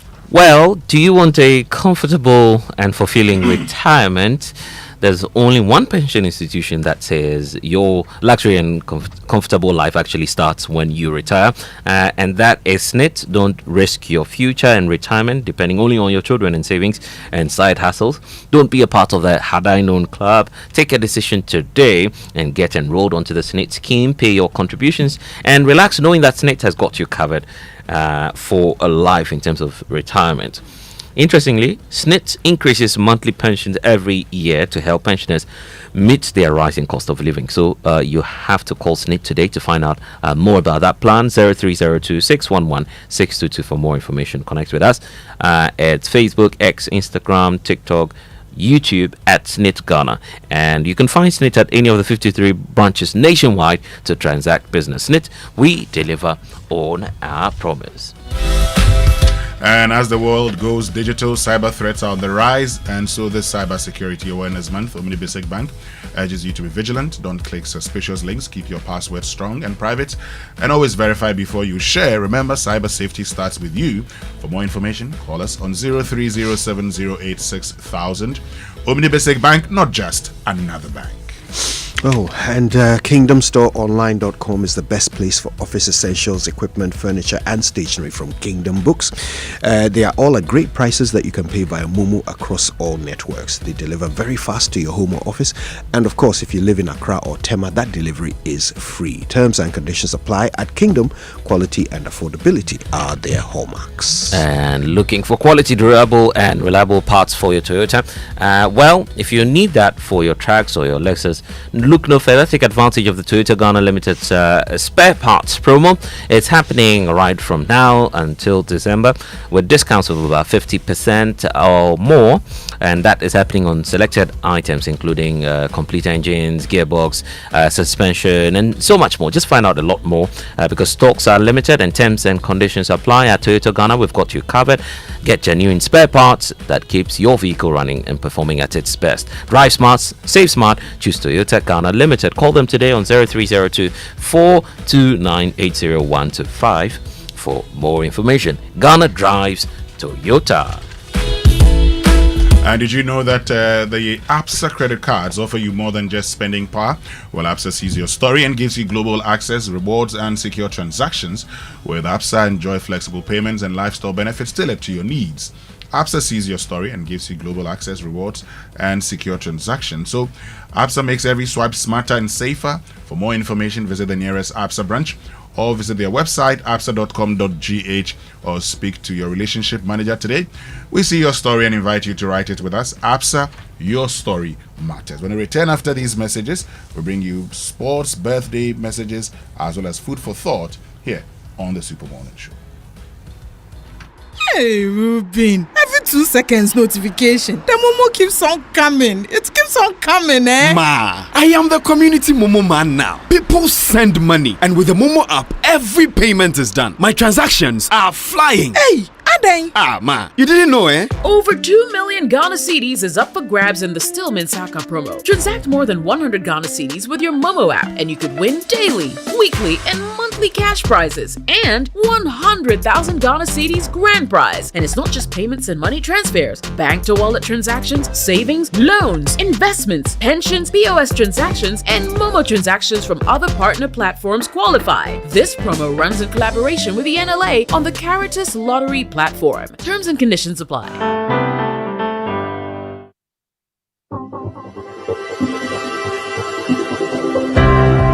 Ever wondered what else your Standard Chartered Visa card can do? It is not just for taking money from ATMs. Your Standard Chartered Visa card is the enjoyment card. Use it to shop at malls and supermarkets and for all your online transactions. Book and pay for that overdue vacation online and win fantastic rewards like airtime, Melcom gift vouchers, and a weekend stay at a plush hotel and many more. It is the enjoyment card. So next time you're about to make any payment, let your Standard Chartered Visa card lead the way, not cash. It is your gateway to secure, convenient, and rewarding payments. Visit the 360 Rewards website for more information. Standard Chartered, here for good.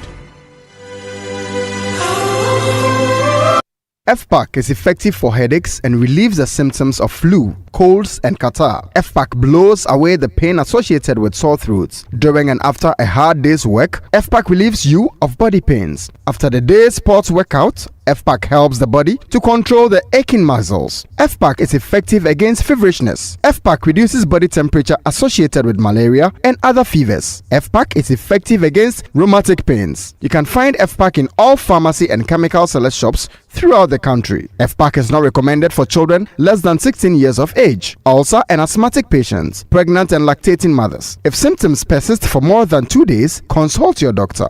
FPAC blows your pain away. FPAC Junior follows in the tradition of FPAC tablets, a trusted friend to relieve your child of pain associated with teething, catarrh, cold and fever. The good that FPAC does for you, FPAC Junior does for your child. FPAC Junior is for children between 6 months and 12 years. FPAC Junior blows your child's pain away.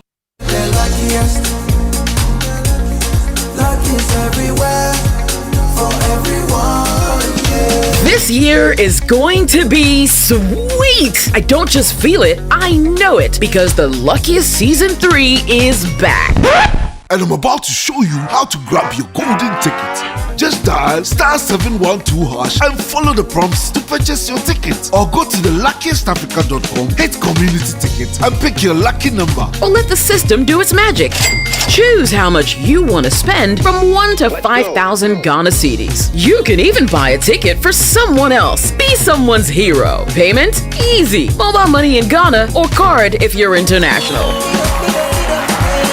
One ticket can turn 1 CD into 500 times more. That's maths we love. Or your community go win 10 times more. So let's get lucky together because luck is everywhere. And birthday messages here on the Super Morning Show brought to us by MTN. Everywhere you go. And Bank of Africa. Bank of Africa has extended its quick fix loan promo till the end of December.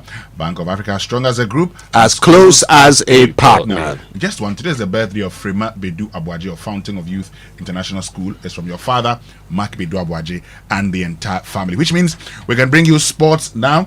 And the Sports Center is brought to us by MTN. Switch to MTN's eSIM. Download my MTN app to go SIMless today. Standard Chartered Bank, here for good. FPAC blows your pain away, and Twisco power your dream. And speaking of Twisco, good morning, Ghana. Again, let's kickstart our day with that irresistible chocolatey goodness of Twisco, enriched with NFOT, a combination of energy boosting minerals and vitamins, including B, C, D. There's iron and so much more. Just at 2 Ghana cedis, you can treat yourself to that delightful, rich chocolatey taste of Twisco today. Empower that dream. Simply mix with water, add milk, stir and enjoy. The kids can't get enough, right? I know. So why wait? Head to your nearest store and grab your Twisco 20-gram sachet, 400-gram sachet, or the 400-gram tin today. Twisco, power your dream. And this message is approved by the Food and Drugs Authority. And the numbers don't lie. Over 1,000 winners this week in the Stillman Saka promo, from 100 Ghana cedis to 200 Ghana cedis, e-cash, brand new yellow-based routers, and even up to 2,000 in weekly prizes. And here's the big one. Keep transacting on the Momo app, and you could walk away with the ultimate prize, a jaw-dropping 100,000 Ghana cedis. And remember, it's not just payments and money transfers, bank to wallet transactions, savings, loan investments, pensions, POS transactions, and Momo transactions from other partner platforms qualify. So your chance awaits. Download the Momo app, keep transacting, and you too can say Mensaka. And for many years, you put in that hard work to build what you have now, that business, that career, and your savings. But you know what? Now is the time to take it to the next level. We know and understand that you have wealth ambitions, whether you're seeking to grow, invest your wealth, or you're simply seeking to secure your legacy. We are here to help you make that right move at the right time. With Standard Chartered, you're getting more than just banking. You get access to a global network of tailored solutions designed to grow, manage, and to protect your wealth for generations to come. Expertise there, and global network offers you an array of wealth and diversified investment options across the world. We say to you, now's the time to act on insight, not hindsight. Let Standard Chartered help you grow, protect, and safeguard your wealth. Let's get talking today. 023 300 0041. Standard Chartered is here for good. And guess who's here this morning? Top Wigan. Good morning, Pleasant. Good morning to all of you. Welcome aboard to the Joy Sports Centre. So you don't want to mind me this morning? Tahir Fento. We don't have time. We need to give Uncle Ebo his 10 minutes, okay? Coming up. Well, I don't think that it is something I'll recommend. There is no component in the budget area for supporters. That's the sports minister who is kicking against government funding of supporters to the 2026 FIFA World Cup. Meanwhile, unfortunately, a regression to the anti-female scheduling on display by World Athletics. Advocates take a firm stance against World Athletics' same-day scheduling of the prelims, heat, semi-final and final of the women's 100-meter event at the 2028 Olympic Games on the same day. We have more of that coming up. But first, 19 players trained in Nagoya yesterday as the Black Stars intensified preparations for Japan's friendly tomorrow. AS Monaco defender Mohamed Salisu and CF Montreal striker Prince Osei Owusu arrived in camp last night. Goalkeeper Benjamin Asare was the last player to join camp, and he did that this morning. The Black Stars face Japan at 10 a.m. tomorrow and play South Korea next Tuesday in preparation for the 2026 FIFA World Cup. Meanwhile, the Sports and Recreation Minister, Kofi Adams, has ruled that government-funded trips for supporters to the 2026 World Cup in Canada, Mexico and the US. He says resources are scarce and need to be spent elsewhere. Well, I don't think that it is something I'll recommend. So far, the government has not indicated that it will send supporters to the World Cup. We are in a period of austerity and we need money to build sports infrastructure. Then we are going to spend money to transport supporters all the way to America. That money could build 5 multi-purpose centers in some communities. I believe there are many Ghanaians in those areas who can turn out and support the Black Stars. Anybody who wants to go can mobilize their own resources. We can facilitate travel documents and they can go. Alternatively, we should mobilize support from the corporate sector to assist the funds. The government can team up with the corporate sector to support this, which will be a good idea. But putting government money into the budget to transport supporters there, I don't think so. There is no component in the budget area for supporters. So that's the sports minister speaking yesterday on Peace FM. Let's talk about Nigeria. Their players returned to training yesterday after they ended their boycott ahead of today's 4 p.m. World Cup playoff game against Gabon in Morocco. The squad had skipped Tuesday's session in protest over unpaid bonuses, reportedly dating back to 2019. Their captain, William Troost Ekong, later confirmed on X that the issue had been resolved with the Nigeria Football Federation before images of the team training surfaced online. Meanwhile, their former Nigeria coach Sunday Olise insists his country still owes him salary to the tune of $26,000 nearly 10 years after he left the job. The former international was in charge of the Super Eagles for only 8 months between 2015 and 2016 before he quit his job and accused the NFF of contract violations and lack of support. I saw what is happening now coming then. And then I said, look, since you people don't want to follow it and I see it's going to come, it's going to come on my head. Okay, I am resigning. Till today, I'm the only Nigerian coach to ever resign. Yeah. And until today, they are still owing me 2 months' salary, which is worth $26,000. And people have invited me to take Nigeria to court. I have refused to take NFF to court for one reason. Is the fact that I will not take my fatherland to a Western court. They won't say Olise takes NFF to court. Yeah. They'll say Olise takes Nigeria to court. Well, that's Sunday Olise there, former Nigerian player and coach. Now, the Super Eagles, they face Gabon at 4 p.m. today, and then Cameroon take on DR Congo in the other game at 7. Let's do some Ghana Premier League action now. Kotoko, they were held to a goalless draw by Vision FC at the Ni Ajay, the second Krakow Sports Complex in Tema in a match week 7 outstanding game. Kotoko remains 7th on the table with 15 points, while Vision are in 10th position with 12. Now, today, of course, is Throwback Thursday, coming just 48 hours after House of Folk's 114th anniversary, and we have a special story to share with you the chilling story about President Muhammad's late family doctor, Dr. Victor Ato, who was also the father of our very own Nathaniel Ato. He once slept in a cemetery because of House of Hope. Now, Dr. Ato once served as a director of the club. It will be recalled that during last Saturday's GJ Awards, former President John Dramani Mahama paid tribute to the late Ato, describing him as one of the finest obstetricians in the country. He also commended Nathaniel Ato for his outstanding performance as host of the event. But why did the president in particular and his former family doctor end up spending a night in a cemetery because of House of Oak? Here's the story. Hearts of Oak were scheduled to play a CAF Champions League match against JSK of Morocco at the Baba Yara Sports Stadium in the mid-90s. Dr. Victor Ato, who served as the Phobian Club's director in charge of tickets and security, personally decided to transport the match tickets to Kumasi to prevent any duplication. During the trip, which he made alone, he stopped to take a quick nap and parked off the main road. Unfortunately, he overslept and night had fallen by the time he woke up. Upon stepping out of the car to stretch, he noticed bats flying around and suddenly realized he had parked in the middle of an old cemetery surrounded by tombstones. Panicking, he rushed back into his car, gasping for breath, and sped off immediately. Fortunately, he arrived safely in Kumasi with all the match tickets intact. This story was shared in a tribute to Dr. Victor Ato during his burial service in July 2003 by Hearts of Oak's former board secretary, lawyer Bright Akwete. That's Mubarak Haruna's report. So may he continue to rest in peace. Dr. Victor Ato, President John Mahama's family gynecologist, our very own Nathaniel Ato's father, and director and doctor for Accra Hearts of Oak.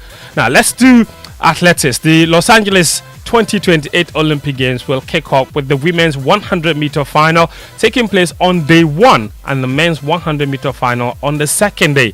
All 3 rounds of the women's 100 meters, including the final, will take place on the very first day. Though World Athletics says the decision puts women's sprinting at the forefront of global competition, the move is already facing criticism from athletes and coaches. Legendary Jamaican coach Stephen Francis, who guided Shirley-Ann Fraser-Price and Elaine Thompson-Herah to 4 of the last 5 Olympic gold medals, says the decision reflects an anti-women's stance by World Athletics. Unfortunately, a regression to the anti-female scheduling, especially in the sprints, which has been on display by World Athletics over the last, I would say. Women who ran the 100 and 200 meters were required to run 5 straight days, while the men were given 2 days break. So that's Stephen Francis there. Well, Usain Bolt's former coach Glenn Mills, who currently trains 100-meter world champion Oblique Seville, he says he would have voted against such a proposal if it were made for the men. Even if they were asking the men to do it, I would object to it just as strong. And if you think it's not good for the men, why do you think it would be good for the women? That's Glenn Mills there. And the LA Olympic Games will start on July 14, 2028 and will run until July 30, 2028 there. Let's wrap up with this. England boss Thomas Tuchel says Jude Bellingham, Phil Foden and Harry Kane cannot start together in England's current system. Bellingham and Foden were both recalled to the squad for this week's World Cup qualifiers against Serbia and Albania. Tuchel said yesterday that Bellingham and Aston Villa's Morgan Rogers are in competition for the number 10 role, while last week the German said he no longer saw Foden as a winger. Now, when asked if that meant Bellingham, Foden and Captain Kane could play together, Tuchel said the current structure wouldn't allow it. Rather than finding for the best players a position to just have them on the field, it's maybe better to put everyone in the best position and have a competition. So at the moment the competition is between the two of them. They're friends, so this can also be a friendly competition. You don't have to be enemies and you don't have to hate each other. They are respectful, they are friends with each other, and they fight at the moment for the same position. Can they play together? Yes, but in a different structure then maybe, and at the moment is not the moment to change our structure. So that's Thomas Tuchel there. Before we go, Yannick Sinner, he became the first player to reach the semi-final of the ATP finals following a straight sets victory over Germany's Alexander Zverev. Earlier in the day, Canadian Felix Auger-Aliassime, he kept his campaign alive with victory over Big 7 American Ben Shelton, who is now eliminated. The winner of that particular match tomorrow will advance along with Sinner into the last 4. That's all the sports this morning on the Joy Sports Center. My name is Fentu, Tahiru Fentu. Blessed! Yeah. Thank you, FT, for joining us this morning. Uncle Ibu is here this morning with Food for Thought, and it's brought to us by Roverman Productions. Be the difference. Uncle, good morning to you. The blessed man, good morning. Yes. And good morning to His Excellency. His Excellency. Good morning, Uncle Evo. How you doing? I'm doing good. He's a good boy today. So we bless God. We bless God. We bless God. We're very grateful. Fento, say we bless God in Spanish. Hey, asamabo. Uncle Evo, asamabo. Oh, mio Dios. Oh, Uncle Evo, I'm not speaking Portuguese. President, you know, he bullies us, and I wanted to show that it is we he can bully. Yeah. It is we he can bully. Uncle, anyway, what's up for this morning, Uncle Evo?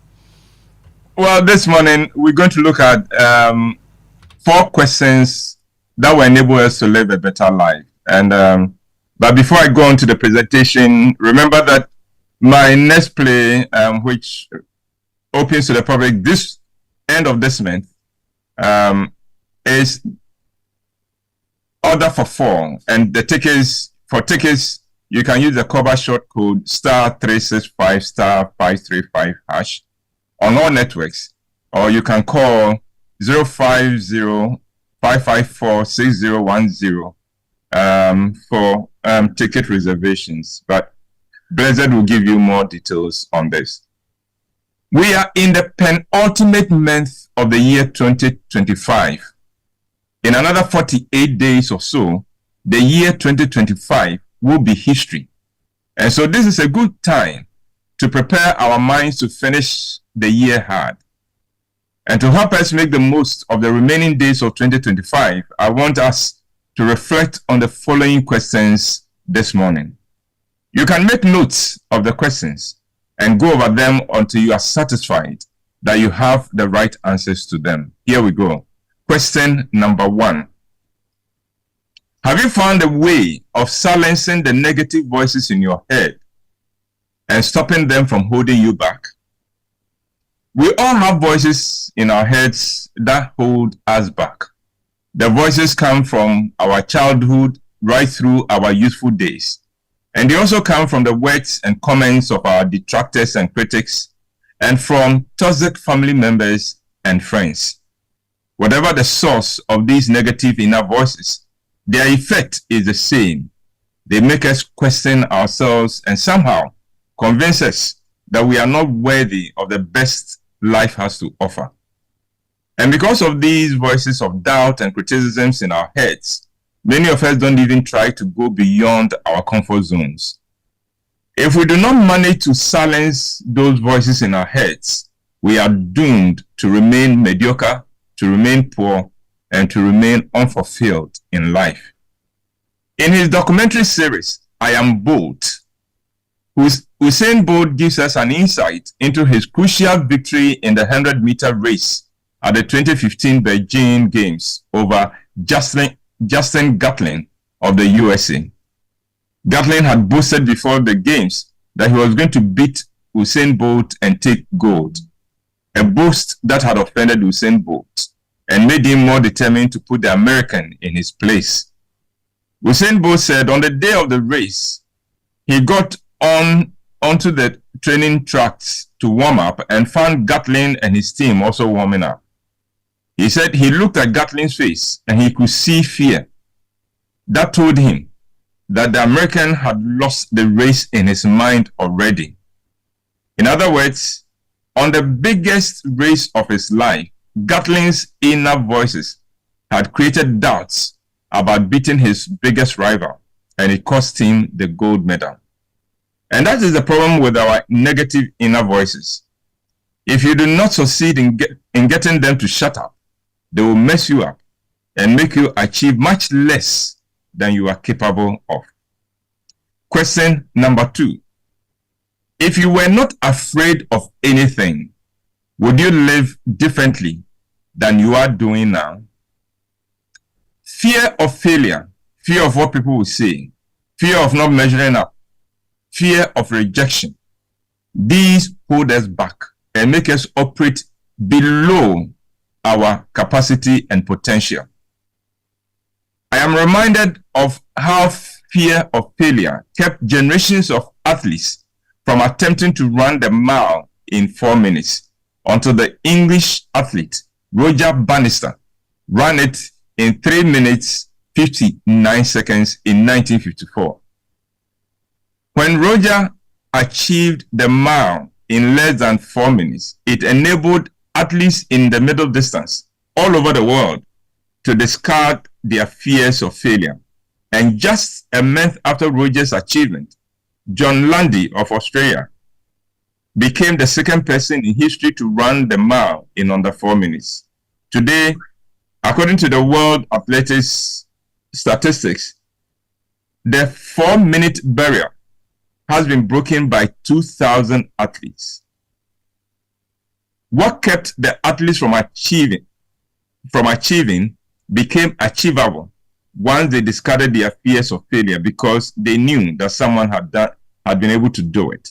So make a note of the fears that are holding you back and aim at dismantling them one after the other.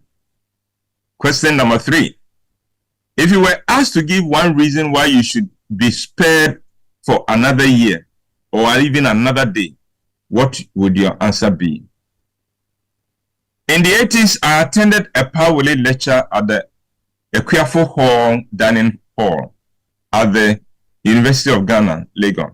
At the lecture, Power talked of how he was arrested during the early days of the 31st December Revolution and locked up at Burma camp. He said one night a soldier came to his cell with a gun and said, "Old man, give me one reason I should allow you to continue living and not shoot you." That question has stayed with me for 40 years. The soldier who threatened Pawele's life does not own life, but there is one who does. And if the giver and taker of life should ask you why he should spare your life another year or for even another day, what would your answer be? Whatever your answer, that is your mission in life. So give it your fullest attention. Finally, question number 4. What excuses have you invented to rob yourself of your best life? You know, it is very easy to take refuge in excuses. You know, in life, you are either doing it or you come up with excuses. When we do not want to do anything, we come up with excuses as to why we cannot do it. When we eliminate excuses from our lives, we achieve more. It is that simple. A father of a toddler discovers that one of the tires under his car had gone flat. He uses his jack to raise the side of the car with a flat tire and remove the tire as his son played in the garden. He then discovers that his spare tire is also flat. So he picks a taxi and rushes to the nearest vulcanizer to get the 2 tires fixed, leaving his car on the jack and his son still playing in the garden. His wife, the mother of the child, is in the kitchen cooking. When she hears her son screaming, she dashes to the front yard from where the screams were coming and finds to her horror that her son is trapped under the car. The toddler had apparently strayed to the car and crawled under the car, and the jack had somehow given way with the child still trapped under the car. The woman still does not know what happened, but all she knows is that she lifted the car and managed to drag her son from under the car by herself. Now, I'm sure that under normal circumstances, if you ask this woman to lift the car, she will come up with all kinds of excuses as to why she cannot lift it. But with the life of her son on the line, she could not afford the luxury of excuses, and so she lifted the car. A great quote says, "You can make excuses or you can make progress. You choose." Jordan Belfort, the real wolf of Wall Street, said, quote, "The only thing standing between you and your goal is the story you keep telling yourself as to why you cannot achieve it," end of quote. And Benjamin Franklin, the American writer, statesman, and philosopher, said, quote, "He that is good for making excuses is seldom good for anything else." Don't use excuses to rob yourself of your best life. Just do it. And Brother, that's my presentation for this morning. Grateful for your time this morning, Uncle Amoah, bringing us food for thought. And it's brought to you by Roverman Productions. Be the difference. I like the third question. It's just like we're before God and he's asking us, why should I give you an extension? Why should I spare your life? Yes. Yeah, why should I spare your life? And somebody asked Paule in military detention, that person, with a gun in his hands. Whoa. Maybe that should be our old question man, every day. why should I? Come again? It should be the question that should be ringing in our minds every day. Should be the question for the next day. Why should you be spared another day? Yeah, another day. That will guide me forever. Grateful, Uncle Amoah. And see you soon at one of the plays that will be coming up shortly. It's inching closer and closer. And don't forget, if you haven't heard about it, Roverman Productions in partnership with the National Theatre, Joy FM, they are all announcing the fourth quarter plays, which will show at the National Theatre 28th, 29th, and 30th of November. So we're getting closer to that. And then there's the 5th, 6th, and 7th of December 2025. So due to the magnanimity of Uncle Amoah, you can now get your early bird tickets, 250 Ghana cedis instead of the usual 300 cedis. So rush now. Come over to the front desk of Joy FM. You can get it at Shell Shops, Airport Tema, and Dansoman, Bachona Total. You can get it at all of these outlets. Or you can use the Koba short code, *365 535#. Once you do that, you get your early bird tickets. And from now to the 16th of November, you have that opportunity. So just 3 days away from meeting that deadline. Make sure you hurry now for the early bird tickets. And on Fridays, there'll be one show at 7 p.m. Saturdays, we'll have 4 p.m. and 8 p.m. 2 shows. Sundays, we'll have 1 p.m., 4 p.m. and 8 p.m. And to place large orders, just do that now by calling 0505 546 030 or call 0505 546 010 for more information. And this is sponsored by Koba, Gino to Mix, and communication partners, Notify, and Logistic Movers. Roverman Productions, 17 years of consistency and excellence. Roverman Productions, be the difference. Hello, welcome to the Joy Business Minute, brought to you by Anointed Engineering Services Limited, the generator experts. The Finance Minister is set to roll out additional policy measures in the 2026 budget aimed at enhancing fiscal discipline post the IMF program next year. Minister of Education Haruna Idrisu has disclosed that government will make a major policy announcement on the use of cryptocurrencies and other digital coins in today's budget presentation. Meanwhile, players in the agri sector are asking for significant funding allocation to the sector in the 2026 budget. Elsewhere, US President Donald Trump has signed a spending bill to reopen the government and end the longest shutdown in US history. He signed the short-term budget into law just hours after the House of Representatives voted 222 to 229 to approve it. And that's the Joy Business Minute, brought to you by Anointed Engineering Services Limited, the generator experts.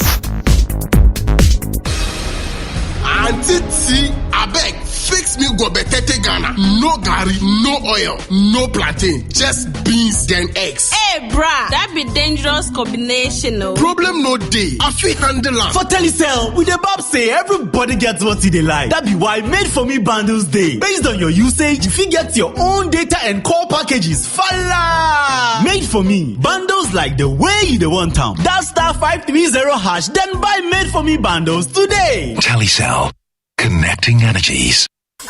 Mom, please can I have some milk in my Milo? Have you tasted it? No, but I didn't see you add milk. Hey, taste it before you ask me any questions. Hey, milk na chum say.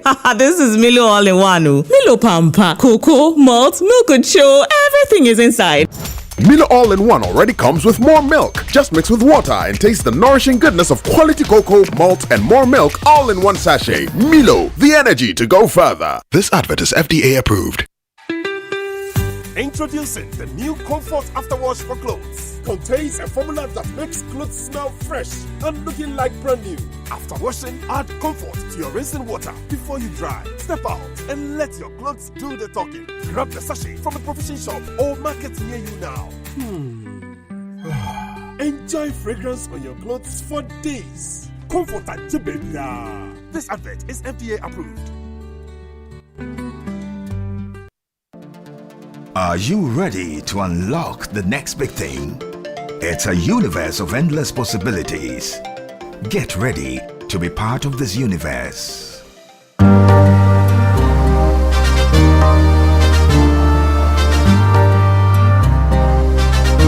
It's KD the Beats Boy.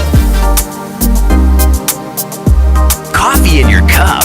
Enjoy on the set. The Super Morning Show is always the best bet on Joy 99.7 FM. Nothing gets better than the Super Morning Show. It's your biggest breakfast in town. Thank you for spending time with us here on the show. My name is Blessed Sogah. There's Winston Amoah and Kojo Yankson. We've got a whole day before us. Big day coming up ahead of us as the Finance Minister, Dr. Kasila Tuforsen, heads to Parliament to present the 2026 budget and economic statement. He'll be laying that before the House shortly. But we're doing a prelude to that, okay? So feel free to tell us about your expectations. 055-1199. It's 055-1111-997. That's how you can send your comments to us, and we'll take all of your messages that you keep sending to us. I told you earlier about my expectation on the 24-hour economy, but I don't know if that's what you're also on the lookout for. Share that with us. We'll feel free to share it with the rest of the world. And then what we'll be doing as well is to just try and do some pre-analysis before that big coverage on all of our platforms. So you'll be having analysis right from 2 p.m. when the Finance Minister comes to the House to present the budget statement. So send it to us on 055-1111-997. That's our WhatsApp console, and social media messages here on the Super Morning Show, brought to you by EcoBank, the Pan-African Bank. And number 10, liver salt, a refreshing relief. So here's the thing. Look, if you're a parent, if you're a guardian listening to us this morning, yes, it's school season again. And sometimes, the pressure that school season gives to a lot of us, isn't it? It's about paying fees. It's about, if you're an administrator, collecting fees. Look, whatever the case is, I'm telling you this morning that EcoBank has got that stress-free solution just for you. And this is what EcoBank would want you to know. So if you're a parent, if you're a guardian, you're attempting to pay fees, you can conveniently pay your school fees using the digital first platforms. Okay, so EcoBank has the rapid transfer platform, which will allow you to pay fees directly into your school's account. It's fast, it's hassle free, so you have the opportunity of doing that today using the rapid transfer. Then if you're a school administrator or a school owner, they offer more than easy fee collection solutions for you. So get asset financing to expand your facilities as well, your working capital to keep things running smoothly. This time, all I'm telling you is that, look, let EcoBank handle your stress while you focus on what matters most to you. Learn more about the EcoBank Back to School offers. It's 0800 003 225 for enquiries. It's coming through sincerely yours from your back to school partner, EcoBank, and EcoBank is the Pan-African Bank. Coffee in your cup. Enjoy on the set. The Super Morning Show is always the best bet on Joy 99.7 FM. And don't forget, this is also the time to say that our thoughts are with the families of the 6 individuals that we've lost as a result of the stampede at the Elwak Sports Stadium. That was a really hard one, and may their soul rest in peace. We're saying to the families as well that, of course, may the Lord be your strength this morning. But anyway, we're keeping our eyes also on that because there are some updates coming through here and there. Government suspending the process for a while. What will be the next step? All of that and more coming up here on the Super Morning Show. We're also just getting back from the Joy Business Minute here on the Super Morning Show, brought to you by Anointed Engineering Services Limited. They are the generator experts. And if you're somewhere around East Legon this morning, probably you should check out number 6. It's number 26 Boundary Road. That's closer to the AH Hotel. If you're in and around East Legon now, probably you want to check out what's on offer at Anointed Electricals. Look, Anointed Electricals is bringing you that ultra-silent, fuel-efficient diesel generating sets. Sizes ranging from 5 kVA to 3000 kVA at competitive prices. So for every generator that you acquire, the good news is there's a 5-year warranty app for grab at Anointed Electricals. There's the 24-hour emergency service, sale of genuine spare parts, reliable rentals, and professional advice. And then for those of you who want to go into the rental of tower lights, they are also selling that at Anointed Electricals. So you have the opportunity of either renting or buying your tower lights at Anointed Electricals.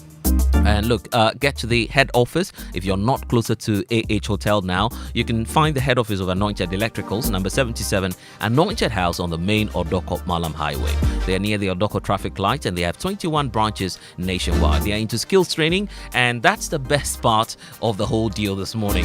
Because at Anointed Electricals, what they're doing is to make sure that they give you some skills training into the areas of generators, plants, auto mechanics. If you're doing some controls and solar installations, all of that is happening today at Anointed Electricals. 80% hands-on training and 20% theory for those of you who would want to be guided a bit more on the theoretical framework of all of that happening at Anointed Electricals this morning. 0243 480 3334 is the number to call. You can also reach Anointed Electricals on 0246 423 534, and Anointed is the generator expert.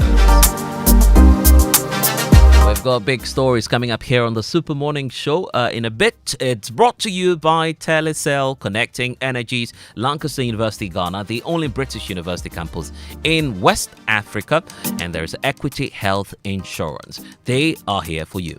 And speaking of our friends at Telecel, there's a Telecel cash offer that is coming, because your Telecel cash, is secure, it's convenient, it's a cash platform, and it's still offering the lowest charge ever. So even better is sending money from Telecel Cash to Telecel Cash. It's still free on the Telecel Play app. So whether you're paying fees or sending cash to your favorite people, just send it, right? Just send it. That's all Telecel Cash is telling you this morning. Remember that you can make payments to all other networks, and you can do it anywhere because cash transfer is an accepted means of payment. Do that today by dialing *110#. *110#. That's how you can be a part of this. You can equally download the Telecel Play app today. Nasende Keke. Telecel is indeed connecting energies. Let's talk about banking, shall we? Coffee in your cup and Joy on the set. The Super Morning Show is always the best bet on Joy 99.7 FM. Probably this is the time, a very good one, to say good morning to our friends at UBA, because UBA is doing simply more than banking transactions. That's what we love about them. With UBA, you are always one step ahead. You're faster and you're smarter and better as well. So whether you're simply managing your accounts, shopping or traveling, UBA makes it seamless, secure and convenient. Bank anywhere, anytime, and enjoy the ease of modern banking today. Step into any UBA branch and toll free on 0800 833 833 for more information.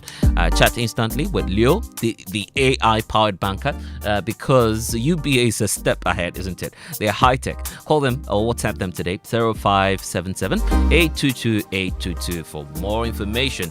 And as we know it, UBA is Africa's global bank. If you know these sounds, you didn't just live through the 90s, you lived the experience. Back then, connection took minutes. Today, it takes a blink. You express yourself with memes. You hold video calls across continents. You say hey to an AI who responds, "Hello, Kwame." You order rides, dinner, and dreams all from the palm of your hand. A lot has changed, so have we. For over 3 decades, EcoBank has evolved with you, leading digital banking in Ghana and across 33 African countries, pioneering solutions built around how you live, move, and dream today. From our express points to EcoBank Pay, online banking, and the mobile app, we are where you are. Here for today, ready for tomorrow. Now, that's change. Powered by EcoBank. EcoBank, a better way to bank your way. EcoBank, the Pan-African Bank.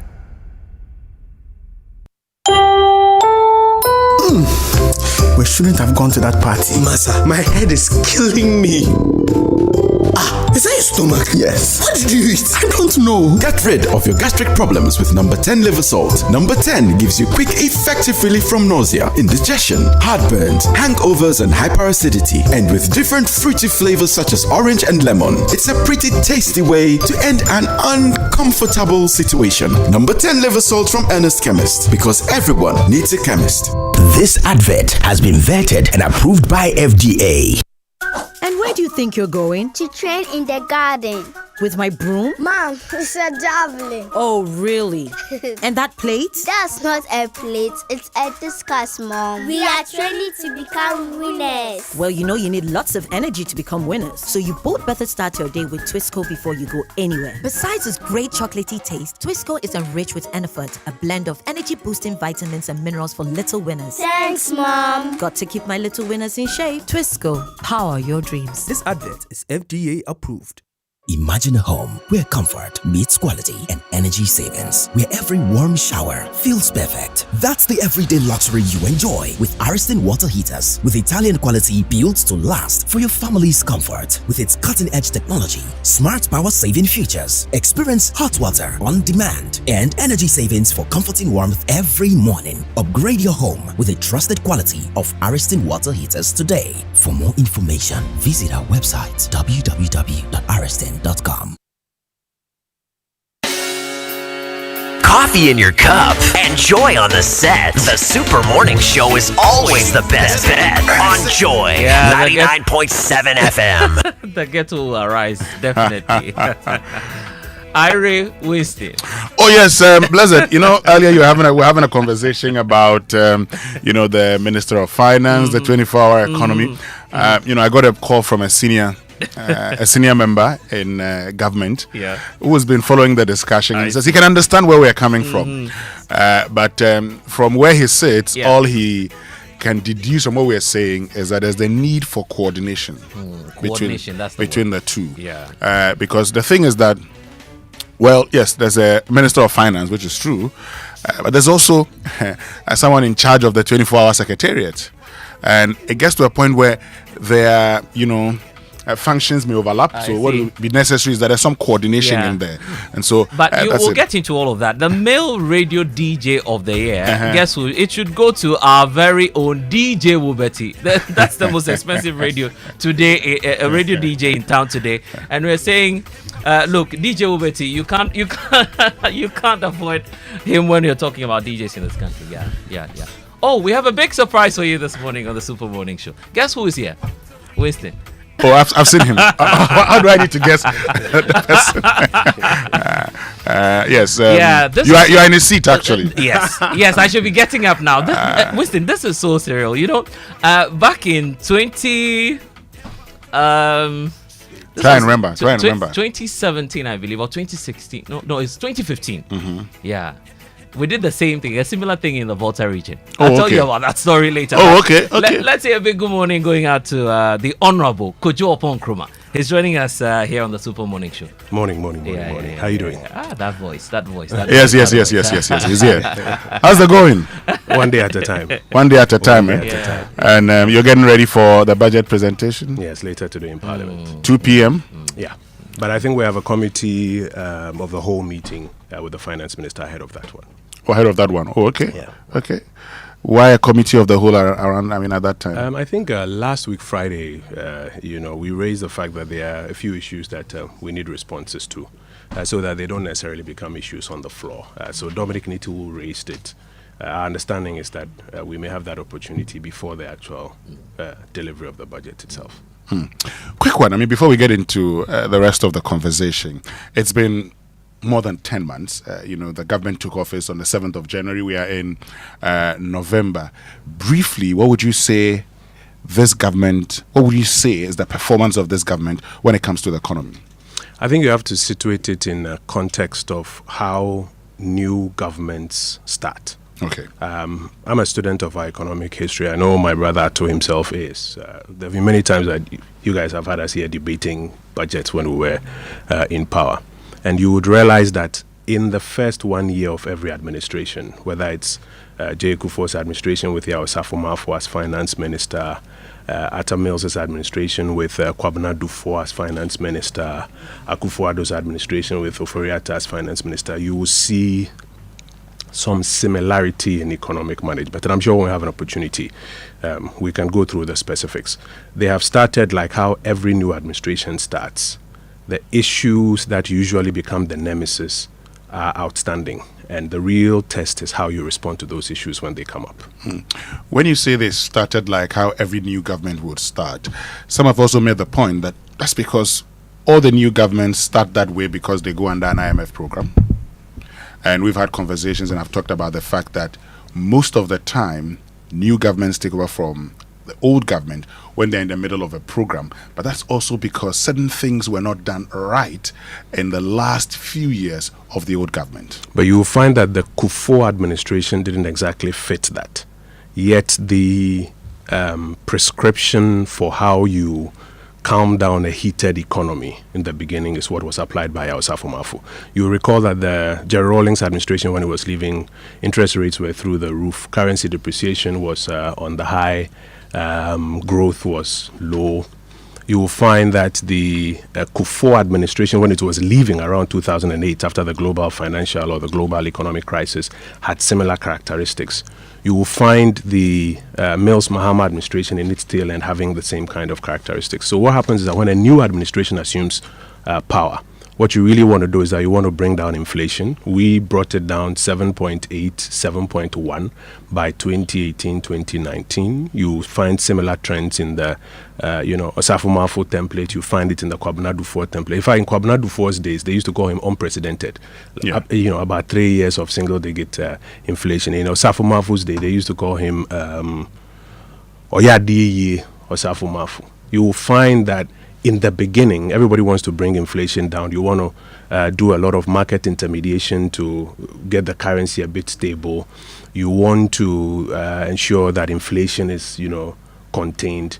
The challenge is when the political economy demands come in, and then when the contagion effect starts from other places. And that's why I wouldn't even say it's the IMF. I would say that it's how every government starts. The challenge is now when the real issues come up. Okay, we'll get into the real issue shortly. That's Member of Parliament for Francia Yerebi, Kojo Yankson. You should have asked him how he wants to be introduced. As former host of the Super Morning Show, as former information minister, as MP. Which one works best for you? Kojo. We'll be right back. Stay with us.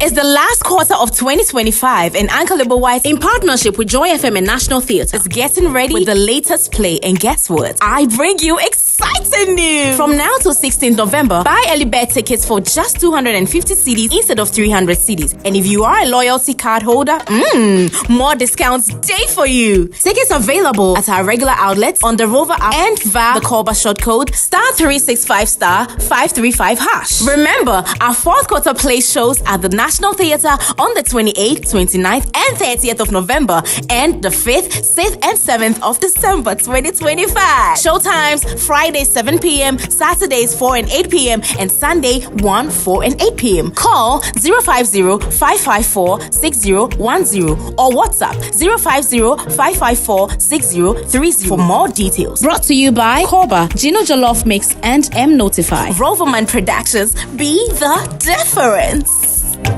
Let me share my experience with you at the new Aqua Safari Resort. When you arrive, you're greeted by warm smiles and introduced to your 24-hour butler who already has your itinerary sorted. Enjoy water sports activities like jet ski rides, kayaking, water sliding, flyboarding, and castanet fishing. You can even have your lunch here on the boat cruise. Let the tour guides take you through the sceneries of the mangrove forest, the friendliness of the animals, while you pet and feed them. We chose to have our breakfast with a beautiful sunrise right in front of our cabin. Visit Aqua Safari Eco Resort in Ghana, bringing you closer to nature. Do you want to remain productive and competitive in your business? Then I am happy to remind you that Anointed Engineering Services Limited is still here to serve. We provide homes, offices, and institutions with ultra-silent, reliable, and fuel-efficient diesel generating sets with sizes ranging from 5 kVA to 3000 kVA at unbeatable prices. You also enjoy a 5-year warranty. Anointed Engineering is noted for unwavering 24-hour after-sale emergency service, rental and sale of tire lights and genuine spare parts, undertake repair and maintenance of all diesel generators, and buy back used generators. Sign up today at our training school and gain hands-on experience from our team of professionals on generators, plants, auto mechanics, electricals, controls, and solar installations. Anointed Engineering has 21 branches nationwide. Locate us at East Legon, 26 Boundary Road, close to the AH Hotel. Call us on 024 642 3534 or 024 348 0334. Locate our head office in Accra at number 77 Anointed House on the main Odoko Malam Highway near the Odoko traffic light. Anointed Engineering Services Limited, the generator experts. Imagine a logistics partner that's more than just a partner. A single solution that's fast, efficient, cost-effective, and reliable. Welcome to Magdan Shipping Company Limited, the trusted name in shipping and logistics that's second to none. From owning our own vessels for dedicated ocean freight to providing chartered cargo planes for urgent air transport, we control the entire process. Need to move complex, large-scale equipment? Our expertise in project cargo ensures every detail is handled with precision. We provide seamless storage and distribution solutions that keep your supply chain running smoothly. Our affiliation with prominent international bodies, along with our vast network covering over 1,200 major air and seaports worldwide, guarantees our global reach and solid reliability. At Magdan, we don't just meet expectations, we exceed them. Get in touch now. Email sales@magdanshipping.com. Magdan Shipping Company Limited, your trusted partner for every logistical need. It's been 25 years since the Akoto International School 2000-year group graduated, and we are back to celebrate our silver jubilee. Join us as we hand over our legacy project, the refurbished ICT lab, at the 50th speech and prize giving day of our alma mater on the 15th of November 2025. Also celebrating their 40th anniversary with the legacy project is the class of 1985, sponsored by Knutsford University, E-Cube Technologies Ghana Limited, BKT Engineering, Gillo Company Limited, Matt Barnes Furniture Company, Nestle Ghana Limited, Togbe Agbefle the First, Absent Mobile Solutions, Volta Hotel, Bridgeview Hotel, The Royal Senchi, Media Partners, XYZ Broadcasting, Joy FM, City FM, and Channel 1 TV. Akosombo International School. Truth is our light. Finding as he promised, perfect peace and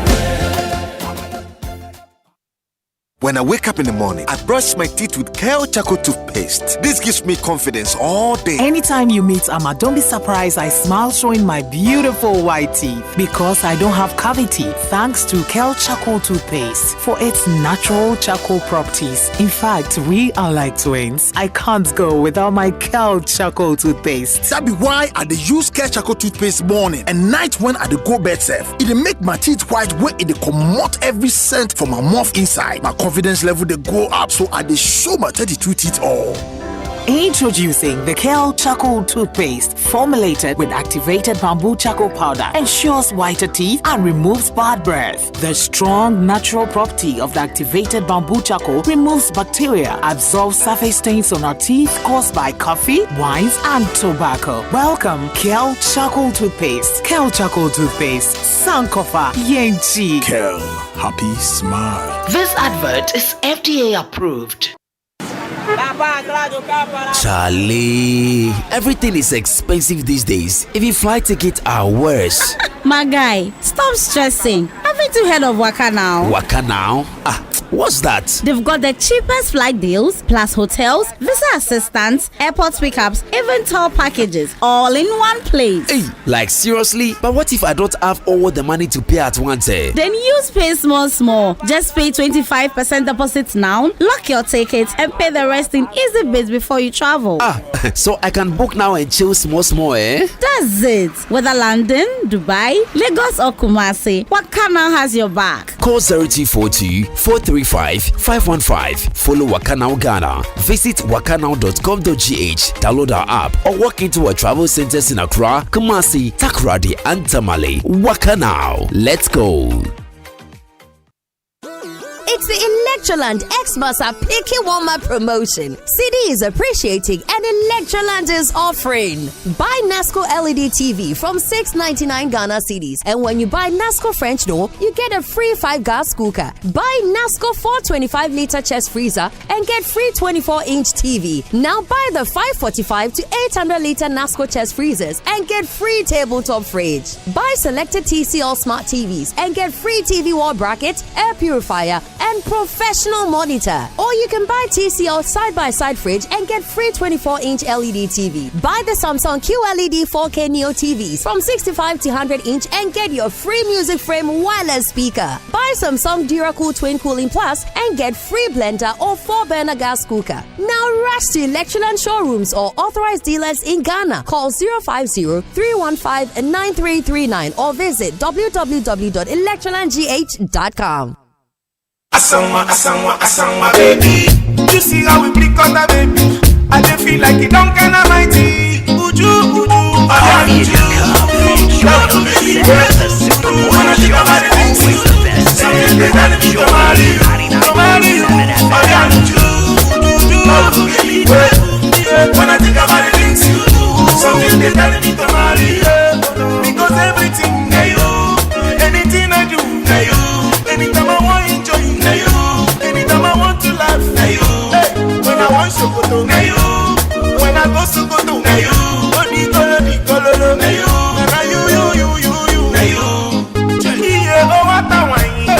I swear you too fine. Anytime you there for the club, you wine. All the guys they go want to die. Mama no mommy can honey. If not I make you ask if I. So many chicks they might come they love me, but now only you who can be my wifey. I dey pray, I dey cast and bind it. For anything we go make us fighty. I don't go lie, it's a man of mindy. You be the best quality of wifey. Because everything Coffee in your cup and enjoy on the set. The Supermorning Show is always the best. Enjoy 99.7 FM. When I go so go to na you,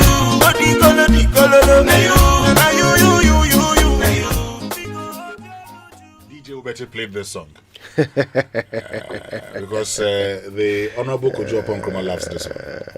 Anyway, maybe you should have sat there and dropped that one for us. Sammy Odami has people's files. Wow. But this one I know. He has compromat. Anyway, we're going to get into a conversation about the budget shortly. We'll look at what to look out for in the budget, what is speaking. I would also hear from Joseph Obeng, who's president of the Ghana Union of Traders Association. John Iwa is the CEO of the Ghana Association of Banks. They're joining us on the phone. But if you're planning a board meeting, team strategy meeting, or conference and need a conducive environment, no need to stress yourself because Aqua Safari is your solution. They are spacious conference rooms beautifully designed with and equipped with modern state-of-the-art technology, comfortable seats, and adaptable seating arrangements, first-class catering services, customer service with a stunning panoramic view of the River Volta. They are definitely your solution. The visits to the animal sanctuaries on the inlands and enjoying the cool, quiet, and refreshing river breeze during lunch breaks complement your meeting agenda. If you're planning a conference or meeting today, kindly call 0540 110 190 now. Aqua Safari Resort, bringing you closer to nature. You know, if you have not had the opportunity to get your breasts checked in Pink October, it's not too late. You can stop by the Bank Hospital. You can do an ultrasound for just 300 Ghana cedis, or perhaps you might prefer to do a mammogram. That's for 350 cedis. Even better, do both of them for just 500 Ghana cedis. You can call and book. Here's the number: 053 1008222. 227, right? Give them a call and they'll hook you up. You know, we all want a little more in life, a little more sleep before the alarm goes off, a little more time to finish that project. Yeah, I need more time. And a little more butter for your bread. Because let's be honest, more is always better. Well, when I caught up with a friend over the weekend, I realized he was crafting a life of more with the ABSA Ultimate account. Now, the ABSA Ultimate account isn't just a banking product. It's a chance to have more. And the ABSA Ultimate account gives you retrenchment insurance cover of up to 50,000, hospital cashback benefits, access to seamless digital solutions, up to 1 million Ghana Cedis travel insurance cover, and over 30 other benefits on the account. One more? Of course you do, because more is always better. Your story matters. ABSA. Charlie, VW is doing something crazy. They say Christmas has come early, right? So you can save up to 50,000 Ghana Cedis on a car, right? Depending on which one you pick up, you could get yourself a brand new German machine at the price of a used car, right? Wow. All you have to do is go check out their brand new their showroom, which is on Liberation Road. I think it's in Atlantic Towers, right? So go there, check out their wonderful range. They've got everything, by the way, all the cars. So the Virtus, the T-Cross, the Tiguan, the All-Space, the all-new Touareg is also available, as well as the Terramont and the Amarok pickup. Any of these, and you could be picking up to 50% in discounts. All right, so drive VW, drive local.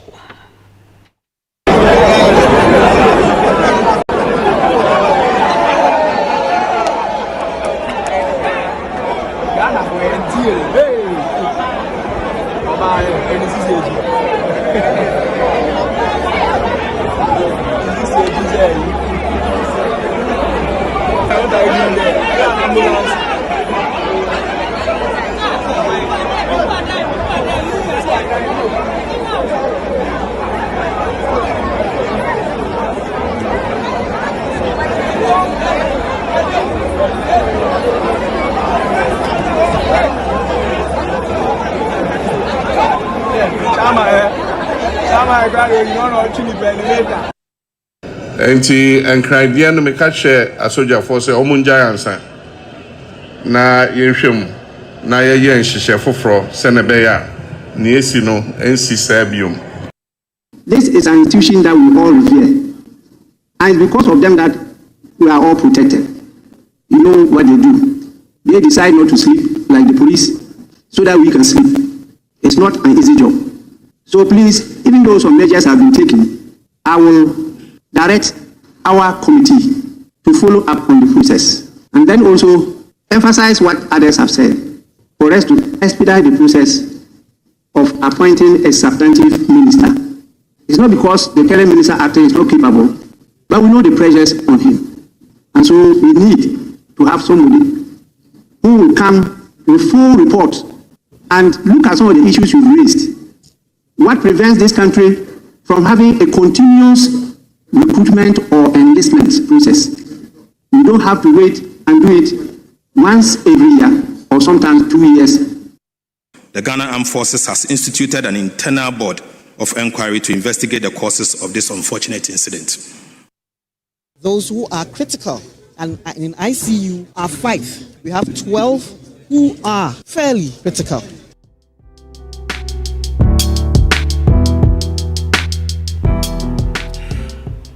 Welcome back, and thank you very much for staying with us. So, yesterday, 6 Ghanaians lost their lives at the Elwak Sports Stadium, 5 in intensive care unit, and 12 critically injured in Accra when they went to the Elwak Sports Stadium for the recruitment into the Ghana Armed Forces. Before we discuss anything budget, Honorable Kojo Yankson, we need to talk about this briefly. 6 Ghanaians losing their lives, 5 in intensive care unit, 12 critically injured just in Accra alone. And I understand in Kumasi about 5 other persons were also injured. I think first I will reiterate the messages of condolence to the families of the 6 young ladies who perished here at Elwak yesterday, and to the many who are injured in Accra and Kumasi. Our prayers are with them. I think that those of us in leadership, past and present, should bow our heads in shame, because this is a blot, or it should be a blot on our conscience. I think that the military should also bow its head in shame. The military is the most, I dare say, one of the most professional organizations, most disciplined, most organized, and to have on their watch a number of exercises across the country go this south. So it's not just in Accra, it's in Kumasi. In fact, in other places, you see videos of scuffles that may not have degenerated into injuries, etc. I think it also leaves a bit more to be desired of the military, and they also must have some very honest questions to ask themselves about what sort of intel they had picked up and how they had structured all of this, knowing the unemployment challenge, etc. But for the broader leadership of this country, I think that for all the years we have had, for all the resources that this country has, this is evidence of the fact that we've not been able to deliver an economy that meets the aspirations of many young people. That's why you have tens of thousands of them queuing up like that. And I think that it should be a moment of a lot more serious introspection and a moment of reform. Sometimes when these things come up, we just use it for partisan commentary. And then, there's a state funeral and some money is donated to the families, and then we move on. But I think that this should call for some very serious reform. For example, about the recruitment into the security services, but even the broader question of creating opportunities for young people in this country. And I think if we pay a lot more attention to that, then we can draw a line in the sand. Great, thank you very much. We also have Joseph Obeng and John Iwa joining us via phone. Joseph Obeng is the president of the Ghana Union of Traders Associations, and John Iwa is CEO of Ghana Association of Banks. They would all comment on this briefly. Let me start off with you, John Iwa, for your take on yesterday's tragedy. Thank you very much, Winston and your team. It's a very sad reality, and first, our sympathies go to the families who have lost loved ones, and our prayers to those who are in hospital recovering. But the sad reality is this should never have happened in the first place, and it goes to point to the kind of structural inefficiencies we have within our service delivery in this country. But the broader discussion, which unfortunately such a sad event rather bringing to reality, is the lack of opportunity that as a country we have for our teaming youth. Every year we are churning out tens of thousands of graduates every year. The job market is only able to accommodate just about 2,000 to 5,000 or less. So what becomes of the rest of the graduates who are holding certificates with no jobs to do? And for the managers of our economy, I think they have their work cut out for them. The Honorable Finance Minister, if he did not have any line in the budget statement on quality jobs, creation of quality jobs, then this unfortunate incident is a sad reality, and perhaps a few amendments to the budget statement on what government is going to do to create that avenue for the youth to at least have some decent livelihood. We are having graduates who potentially could have a lifetime of unemployment, and I do not think it is a good reflection on us as a people.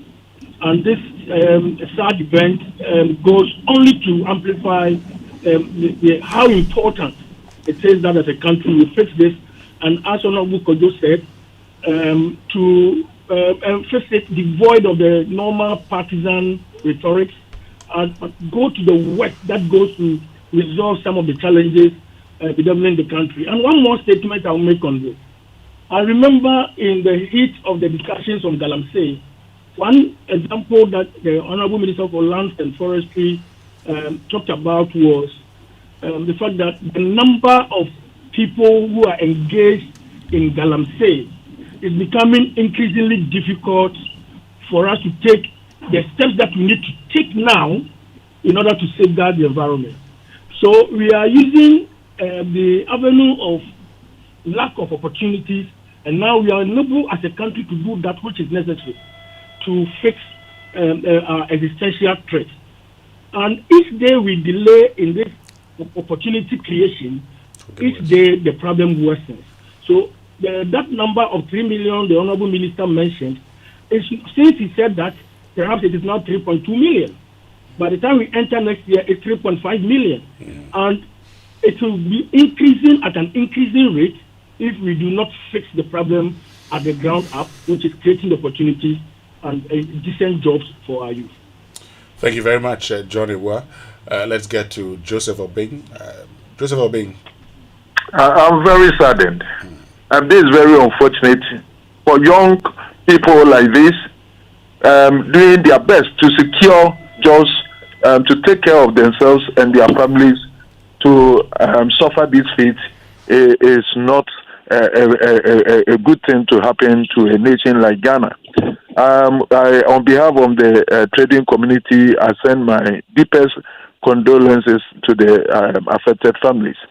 And that we should ask ourselves, we should reflect sincerely and deeply over this. My brother Kojo was talking about the politicians and all that. All of us, we have to think about how to do things in a modern way, more appropriate way. Is it the best that we could do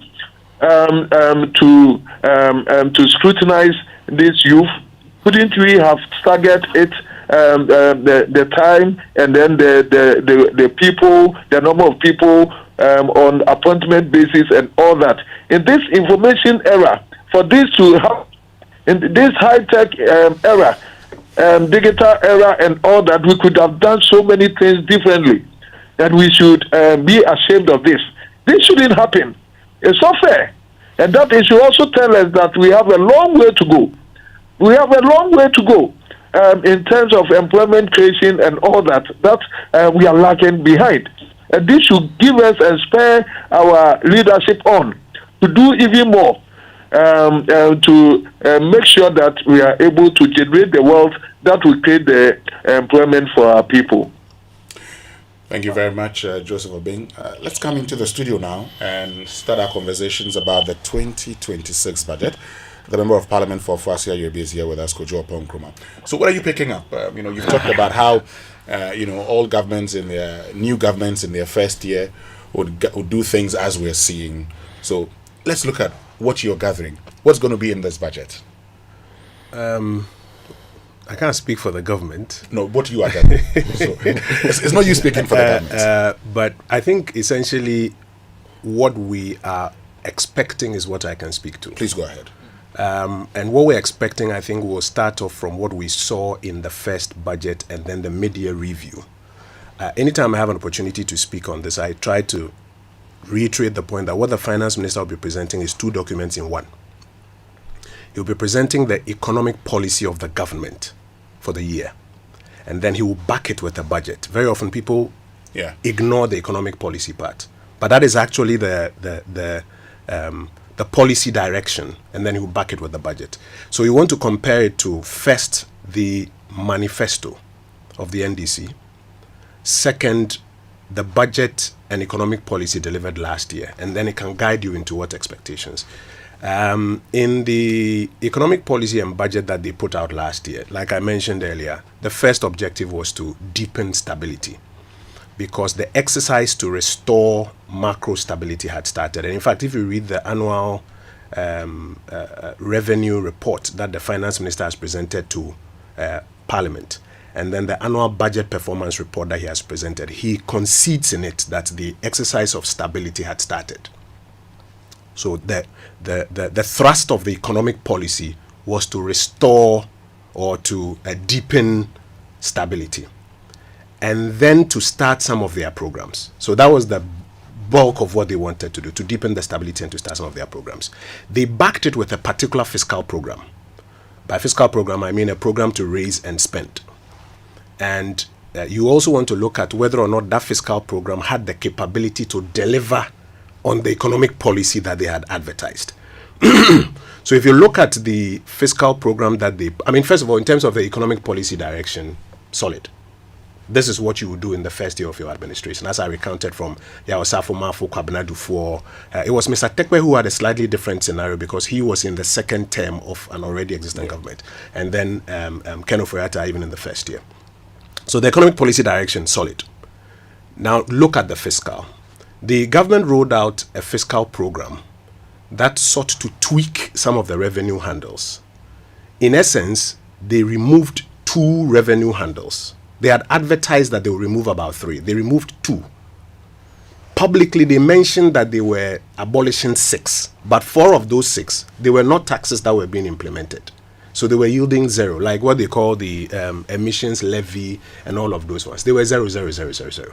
Only 2, I think that was betting and then e-levy, were the ones that were actually being collected. Now, once they did that, you should have an expectation that they were going to have revenue shortfalls. I recall some of your conversations I listened to here, where the economists had projected that they were going to have about a 6 billion CD revenue shortfall.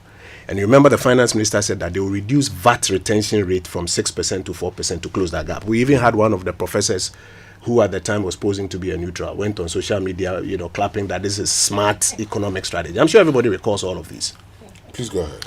The fact is that when the outturns came out in the middle of the year, then you will find out whether the revenue strategy worked or not. And I'll show you why that is important. So they removed 2, though they said 6, they removed 2 taxes, and then they introduced 8 new taxes. They used English language to cover some of the new taxes. So if you don't pay attention, you won't realize it. For example, when they say they are extending the sunset clause on a tax, that's a new tax that they have introduced. Because there's a tax that is introduced that is supposed to sunset in a particular year. Then they use the English that they are extending the sunset clause. What it means is that they have reimposed it for a new period. I could go through there about 8 new taxes that they introduced in that budget. But the big thing is that after all of that, the revenue strategy fell short of about 14 billion Ghana cedis as at mid-year. Why is that important? Nemo dat non cord habet. You can't spend what you don't have. So if you put out a revenue strategy that doesn't generate all the revenues that you're looking for, sometimes because you want to look good in the eyes of the public, you will be short in terms of money to spend. So you'll find that on the expenditure side, as at mid-year, they had to cut expenditure by about 19 billion Ghana cedis. So a lot of the promises then they had made, they could not fund it. We are waiting to see the numbers, the provisional numbers by the end of the year. But just to end on the fiscal, so you will find out that the fiscal strategy did not deliver the results. They have a way of covering it by saying, oh, fiscal discipline. But you and I know that fiscal discipline is not when you fail to meet your revenue targets and therefore fail to spend. Fiscal discipline is when you have a prudent fiscal program, you raise, you spend, and you keep within that prudent program. That's discipline. So first of all, economic policy, I think they were solid. This is what you do in your first year. But the fiscals to back it, because they misconceptualized it, that's why they were having the difficulties. And people say the government is not spending. And the government says, oh, we are spending in the right areas. Why are you spending? They say, oh, this Assembly's common fund is gone. NHIL is gone. The monies that are supposed to go, but those are statutory funds. So that's not what people are actually talking about. We're talking about funding your flagship programs, which will deal with the systemic problems. One of your colleagues who just spoke said, the problem is that the systemic issues are not being dealt with. And that one, I would say that both the MPP and the NDC, we are guilty. The systemic issues, often we don't deal with it comprehensively enough. We tinker at the margins, we do the partisan brushes over it, and that is what they have had in the first year. So we will be looking to the second year fiscal strategy to see if it is better structured to deliver on the economic policy. And there you want to see the revenue measures they are bringing and how efficient those measures will be so that I can yield the revenues and then they can spend. I've seen people saying that no new taxes in the 2026 budget. Don't believe it. Are there new taxes? There are 2 new taxes which the government has already passed to start from 2026. The growth and sustainability levy has been introduced from 2026 to 2028. The way they covered it was that they said that they were extending the sunset clause on the growth and sustainability levy from 2026 to 2028. So those new taxes, they've been passed. awaiting a kickoff in 2026. The other one is the special import levy. So when you import things at the port, there's a special import levy that has been imposed. 2026, 2027, 2028. It's been passed already by Parliament. It will start from 2026. So those are two new taxes. In fact, it was the special import levy that when they finally brought it to the floor, the Honorable Adongo said they wanted to amend and change it into perpetuity. And we had to then say no. Your policy was that you do 2026 to 2028. So two new taxes that are kicking off in this area. But they still have a revenue challenge to try and meet. And if they're able to mobilize those revenues, that is when they can then spend within a prudential framework to meet the promises that they have made. Those are, for example, the expectations we have on the fiscal side. I'll get back to you on, these taxes where they've been extended, that you'd say, well, once you've extended it, they're supposed to have ended. So once you extend it, it's more like the introduction of a new tax. It is. We'll get into that. Okay. We'll get into that. But let me bring in John Amoah at this point. John, tell me, what are your own expectations? Yeah, one thing that is clear, which is an experience we've all gone through in 2025, is the level of discipline around government expenditure. And it is one key slippage point that successive governments have recorded, which always send us into the ditch. So to the extent that we've had that level of discipline, there's a level of consolidation, fiscal consolidation, and Kojo talks about you can't spend what you don't have. I mean, that is what happens to us as individuals. And we make up the countries from the individual to the household to the economy. So if you don't have it, you can't spend it. Yes, we all want the government to improve revenue mobilization, but in the event that revenue is not forthcoming, you cannot spend that which you don't have. But hitherto, what we have seen is even when we don't have, we have avenues for catching up so that we can do that which we wanted to do. So we want the minister to stay the course, because stability is the name of the game. Consolidate the stability, make it well grounded. It is only when we have been able to achieve that we can begin tackling the structural deficiencies. How do we pump ammunition into the industry? Because as we speak, Ghana's GDP composition is not reflective of the country called Ghana. We are a developing country, but we have a GDP makeup of Germany and UK and these advanced worlds. Ghana's GDP makeup should never be service leading the pack. It should either be agric or industry leading the pack. That is where the jobs are. The service sector is a derivative. If industry is doing well, nobody will say hotels should spring up. If industry is doing very well, and all the other technology and banking services, financial services will definitely come along. But we have leapfrogged and we jump from agrarian economy all the way to service sector, which must be corrected. Now you can only correct that when you are well grounded in terms of stability, and you have a program that tweaks how the structure of the economy is organized. I would expect the finance minister to talk about consolidating the gains and also begin tackling the big elephant in the room, quality jobs, and maybe in a moderate growth environment, because you cannot always, just because you have stability, all of a sudden you are growing at 10%. No, that will definitely reverse some of the gains that we have had.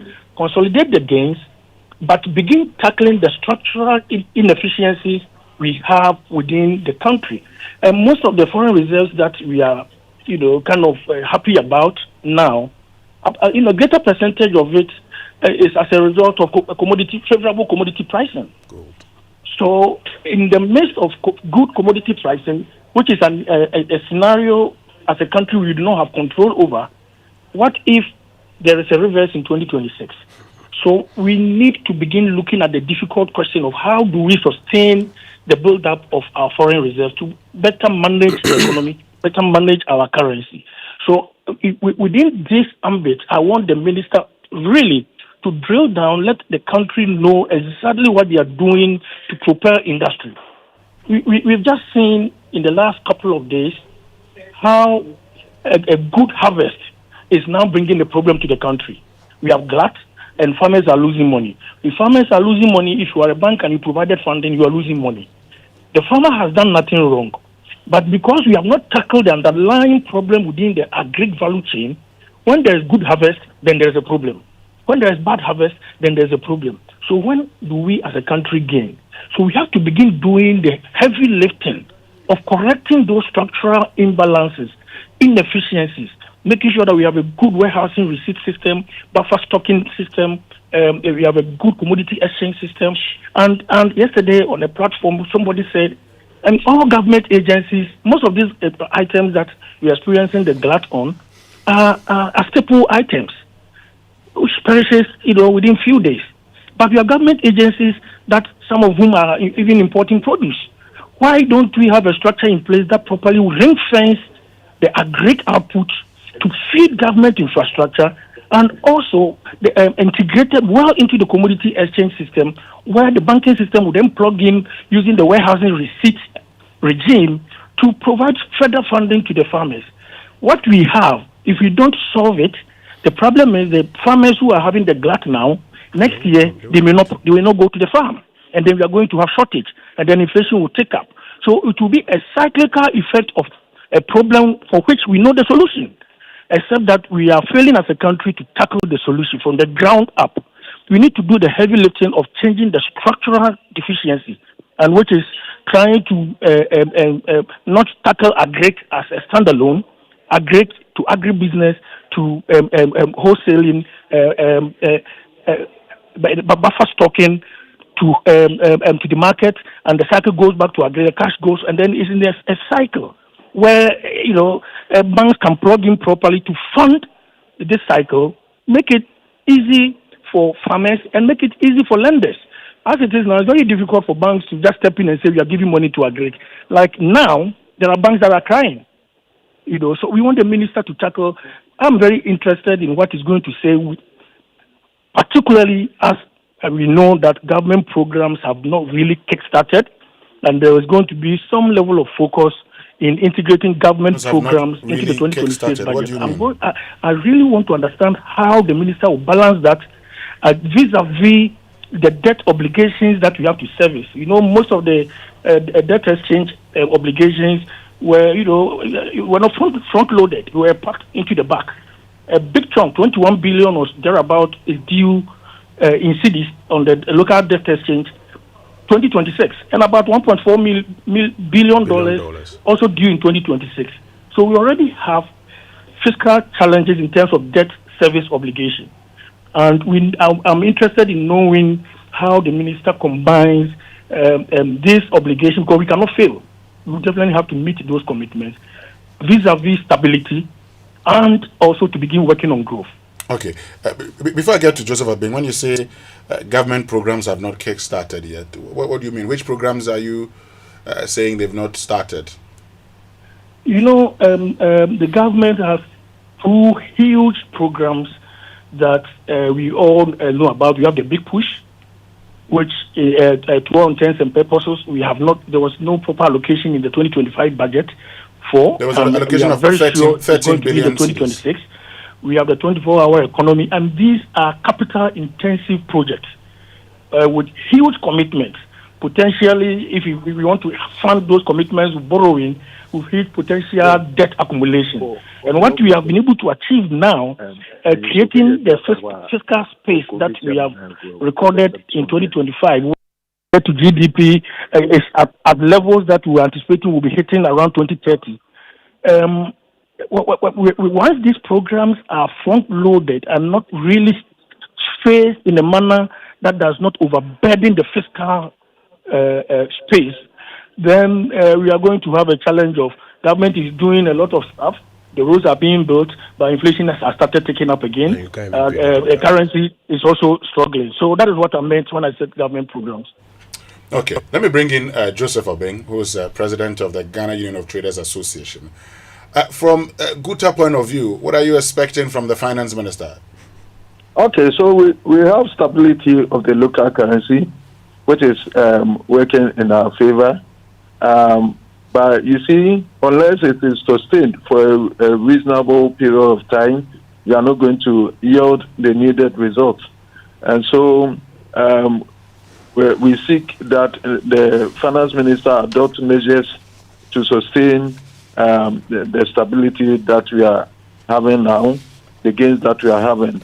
And also, you see now the indicators are getting better. Inflation is quite low, and then the forest rates are also low.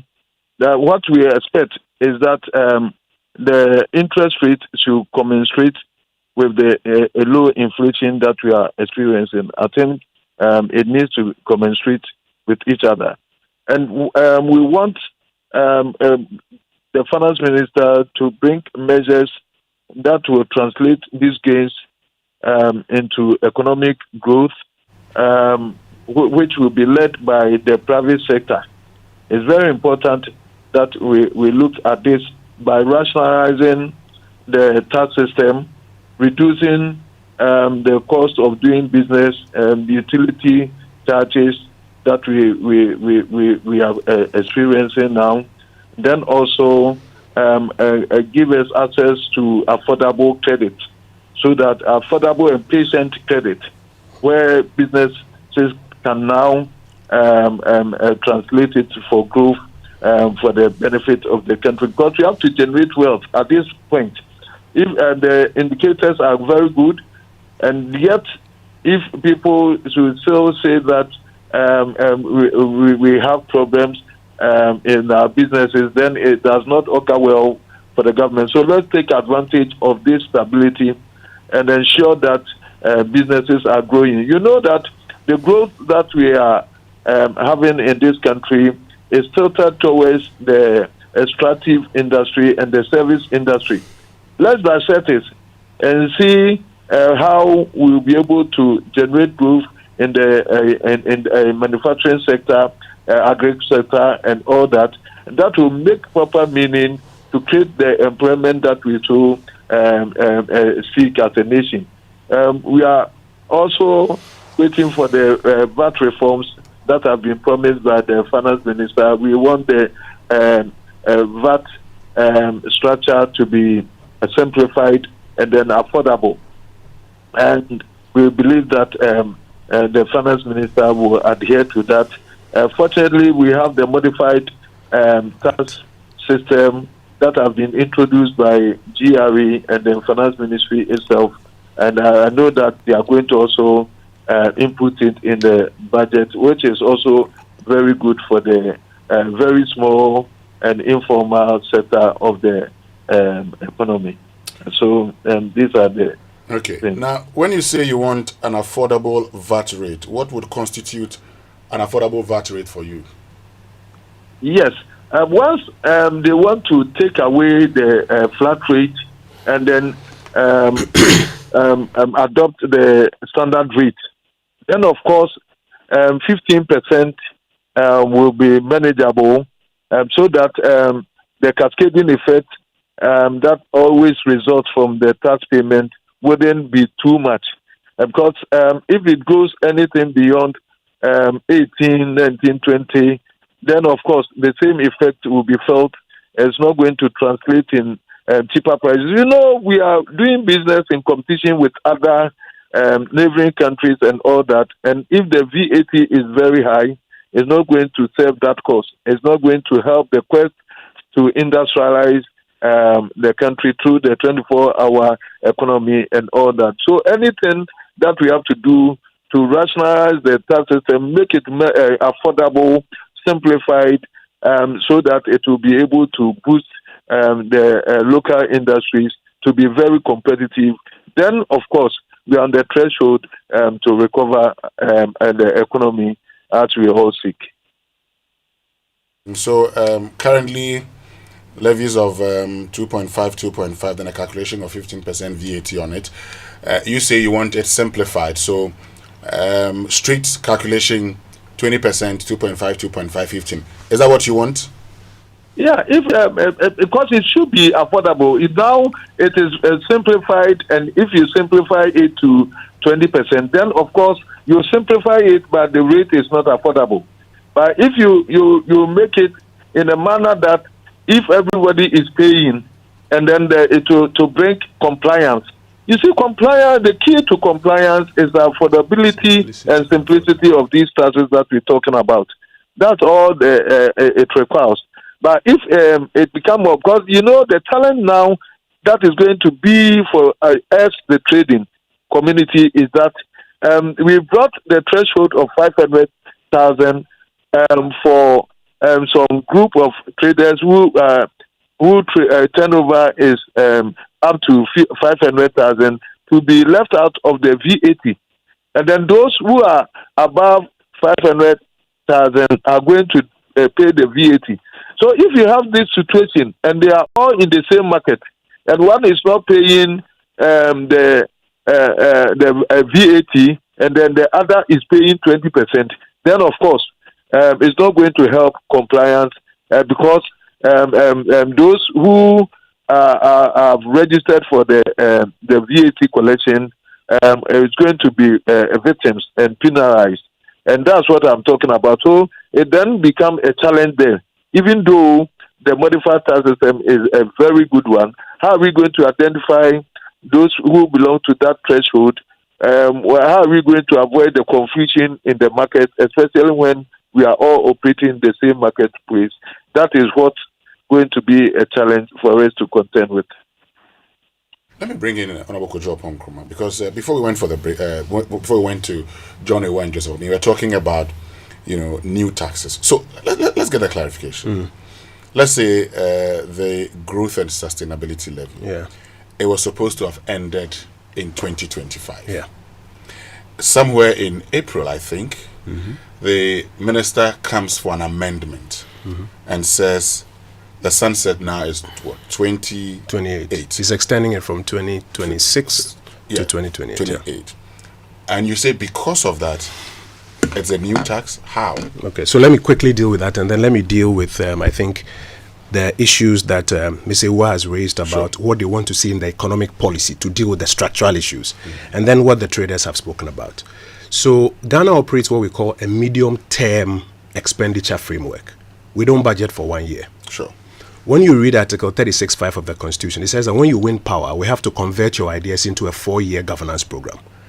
When that is done, then the NDPC first, and then later the Finance Ministry, they cost it. So they convert it into what we call the MTEF. So this medium-term expenditure framework is made up of revenue measures. How are you going to get the money to fund the ideas? Financing measures. What is your borrowing plan, your annual borrowing plan times 4? And what are your expenditure measures? That's what comes into the MTEF. So sometimes there are taxes that we introduce for medium term. They are permanent revenue measures. Income tax, even VAT. These are permanent revenue measures. Because you know that for the next 30, 40 years, we will need income tax to fund what we are doing. We need royalties. So these are permanent revenue measures. Sometimes you bring what we call medium-term revenue measures. So you can bring one that says that this particular tax, we need it for 3 years. Because maybe we have this gap in the fiscals that we have to close over 3 years. So those are not permanent taxes. When a tax is introduced with a medium-term focus, there's a sunset clause on it. And it's not expected to be extended. So when a government inherits a tax that says that this is a medium-term measure, it is supposed to die by 2025 December. It's a medium-term measure. When that government wants to be honest with you, it should tell you that we want to, maybe in the medium term, bring this tax back or keep this tax. Candor is important. It goes to the root of budget credibility and fiscal credibility. So don't tell us that I haven't introduced a new tax, when indeed what you have done is that you have picked a particular medium-term revenue measure that had died, and you've reintroduced it for another medium term. Be honest with it. And I'm telling you that there are 2 of them that have been introduced. And the way one they is did the it, growth and sustainability, yes, and then the is other one is a special import levy. Okay. And Parliament has passed both. So it will start from January 2026. If you don't know, you may think that there are no new taxes, but there are 2 of them. Let me deal with the substantive issue that Ms. Amoah raised about the economic policy direction. And he is suggesting, and I agree with him, that the systemic and structural issues with the Ghanaian economy that you want to see tackled are the ones that he's now expecting to see that the government will fund. Remember, I said that I want to see, or we want to see, the economic policy direction set in this second year of their 4 years. And he has alluded to the fact that what they as industry people want to see, that policy direction is first about consolidating the gains, and then secondly, now tackling the systemic issues. So what is the government's answer to tackling the systemic issues? We had a debate about this during the manifesto periods of 2024. For example, industry. Listen to Mr. Amoah. Mr. Amoah says to you that he thinks that the structure of our economy is twisted. By now, we should be heavy on industry or maybe even agro-processing, not jump to services. Because if jobs is a problem for you, services won't answer for you. You need to do a lot more in the area of industry and agro-processing. You see those numbers across the country yesterday, that is a signal that you still have a jobs problem you have to deal with. So what is the government's answer?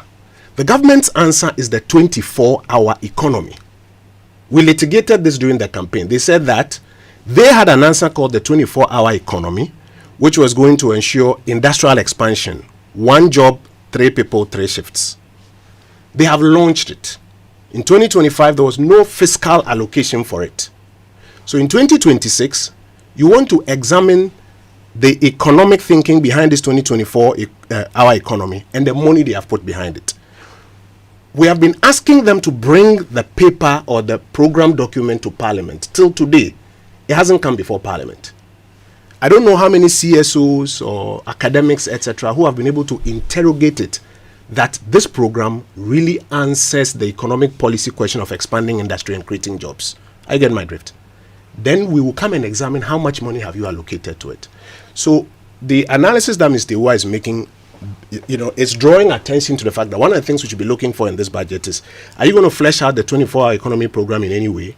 Are you going to make some money available for the commencement of the growth poles within the 24-hour economy? If not, then do not expect that something significant will happen in industry. Talk about the traders. They are saying that they want to see sustained FX stability.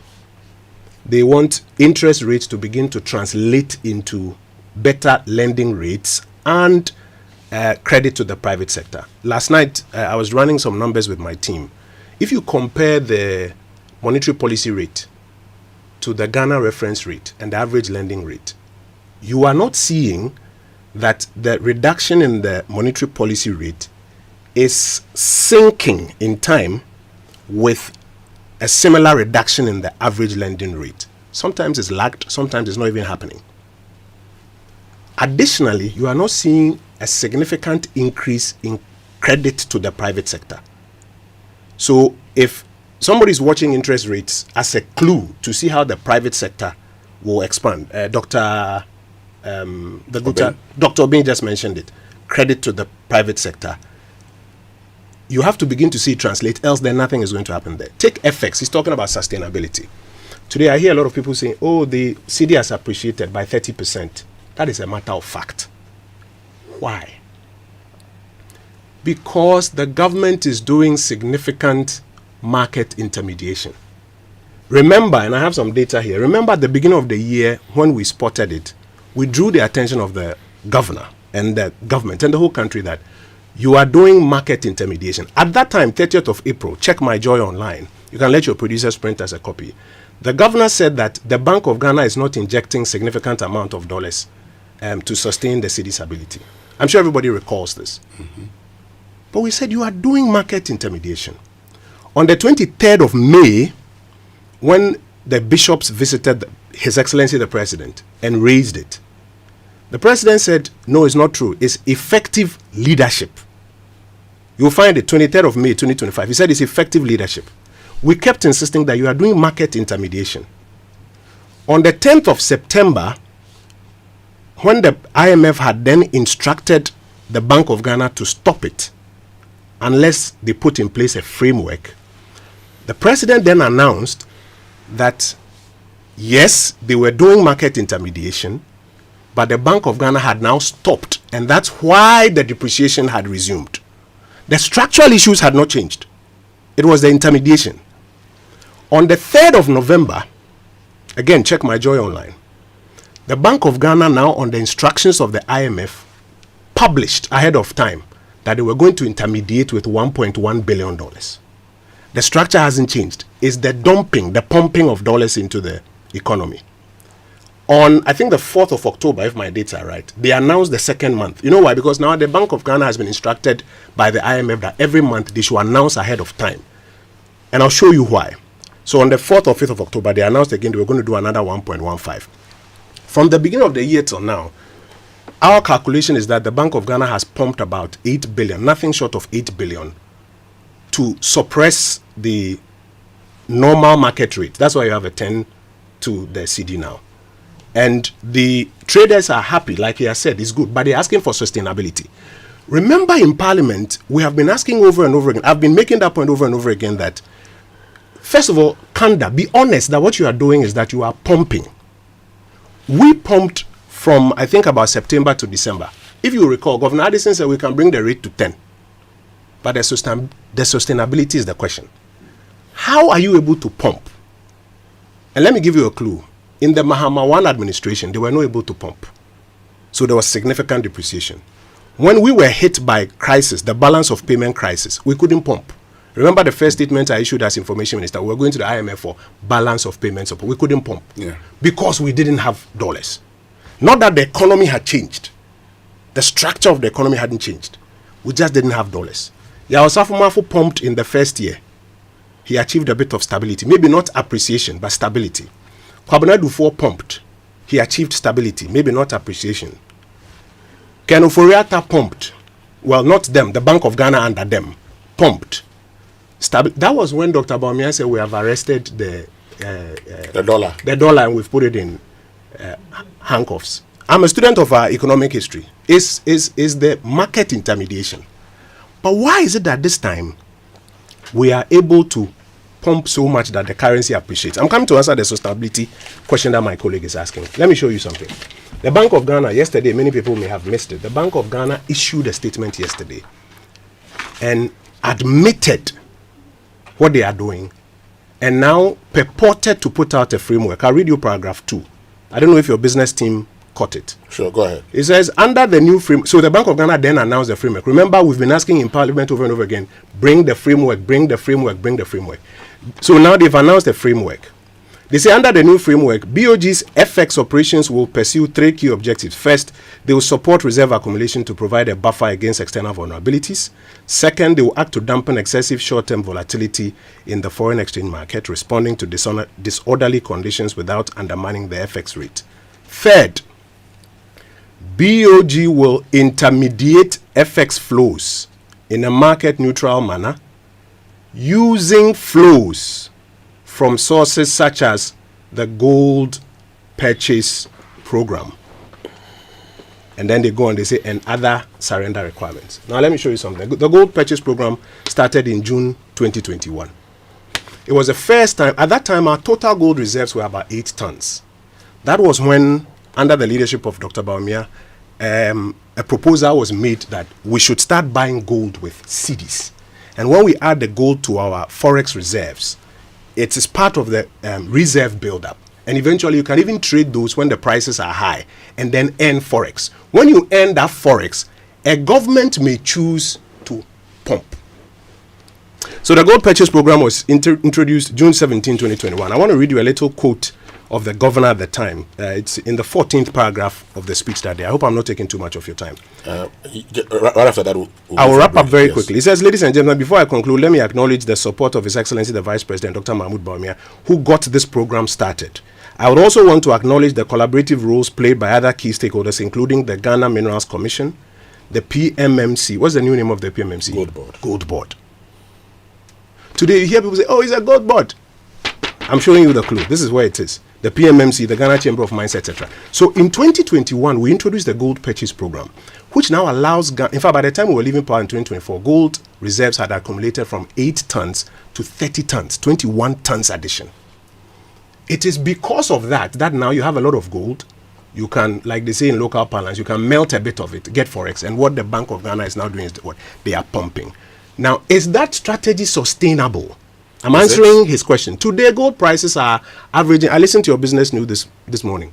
Gold prices are averaging about $4,000 an ounce. Extraordinary because of the global uncertainties. At the time we introduced this program, gold price was about $1,700. You won't make this windfall. Today there's a lot of windfall, but there are no rules and they are pumping. That is why you are seeing an appreciation. So when my brother asks about stability, what he and all other traders and all of us are asking for is that what is the stability framework, or sorry, sustainability? What is the sustainability framework that you are putting around it? Just one last point. The other thing the traders are asking for is liquidity. Liquidity. He's saying that there should be liquidity so that they can, do their trading. The Bank of Ghana has sterilized about 60 billion Ghana cedis as at August. They had mopped up about 60 billion Ghana cedis and packed it at the central bank. By the way, the cost of sterilization is not zero. The paper that they are selling, it's a cost to the Bank of Ghana. And it is affecting liquidity in the Ghanaian economy. Will they continue? Will they change it? So those are the things that they are asking for. I'm just breaking it down for a deeper understanding. Those are the things they are asking for. That as part of the economic policy that the finance minister will read on behalf of the president, people are expecting answers to. Some of these are not sustainable.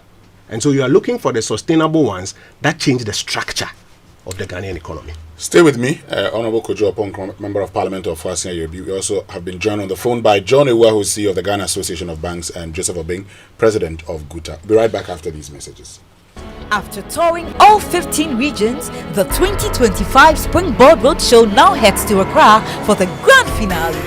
A national celebration of innovation, inspiration, and the unstoppable spirit of Ghana's youth. Join us on Saturday, 22nd November at the Ohene Kunedu Auditorium, UPSA Accra from 9 a.m. The Springboard Roadshow is brought to you by the Ghana Grows Program, an initiative of the Mastercard Foundation in partnership with the Springboard Roadshow Foundation and its consortium partners, with support from Absa Bank, the Multimedia Group, and Graphic Communications Group. Springboard Roadshow 2025, connecting young people to agriculture, agribusiness, and ATVET. It's time to take the next step toward your dreams. Admissions are now open for our January 2026 intake at Lancaster University, Ghana. Experience world-class education, global opportunities, and an unforgettable experience right here in Ghana. For more information, contact us at +233 030 221 8989 or send an email to admissions@lancaster.edu.gh. Apply today and begin your journey to success with Lancaster University, Ghana. Your future starts now. Shop, save, win a car. Yes, CompuGada cashback season is here again. This time even better and bigger. More than sales, better than discount. It's Cashback Sales Festival. For too long, you've just shopped. Now the game changes. It's time to get something back. Buy any product from IT to mobile phones or home appliances in any CompuGada showroom nationwide and enjoy instant discounts, cashback, and surprise gifts. And the best part is your invoice gives you a chance in 3 raffle draws to win TVs, laptops, phones, cash prizes, and the ultimate prize, a brand new SUV. Yes, a car. This isn't just shopping, it's a festival. From this October to December, shop, save, and win big. Visit any CompuGada showroom or shop online at www.compugana.com. You can call 0302-752020 for enquiries. This promo is in partnership with NLA under the Caritas Lottery platform. Looking for a university that truly sets you apart? Academic City University Accra offers world-class undergraduate degree programs in engineering, business, informatics, and communication arts. And that's not all. Now introducing master's degrees designed to equip you with industry-relevant skills and global leadership capabilities. Study on a modern campus, learn from international faculty, and gain hands-on experience that sets you apart in today's job market. With over 15 student ventures launched and graduates thriving in top roles across Ghana and abroad, Academic City University is where future-ready leaders are made. Call now 0262 693 870. That's 0262 693 870. Academic City University, educating future-ready leaders. Luck is everywhere for everyone. Yeah. The winning season is back, but this time I am collecting the wins like jollof at a wedding. The luckiest season 3 is here. Your chance to flip your luck or maybe your bank account too. 2 easy ways to join. Dial *712#. Hit 1 to buy for you or 2 to gift a friend. Feeling lucky? Pick 1 for a random number or hit 2 to choose your own. Pay with mobile money. Done. You're in. Or go to theluckiestafrica.com, click community tickets, choose your number, or let the system do so for you. You can buy a ticket for your boo or your favorite barber. Pay with Momo or card if you're abroad. 1 ticket could turn your 1 Ghana cedi into 500 times more. And the whole community could win 10 times over. Dial *712# or log on. Let's get lucky together because luck is everywhere. When Ginny meets your mouth, you go sing, oh, you go dance. Use cooked Ginny rice for birthdays, breakups, makeups, mother-in-laws, children, exes, boyfriends, girlfriends. All those meals spreading smiles. Now it's your turn to smile. Ginny Rice says, let's go to Dubai. From September to December, stand a chance to win washing machines, smart TVs, fridges, gas cookers, and a once-in-a-lifetime free trip to Dubai.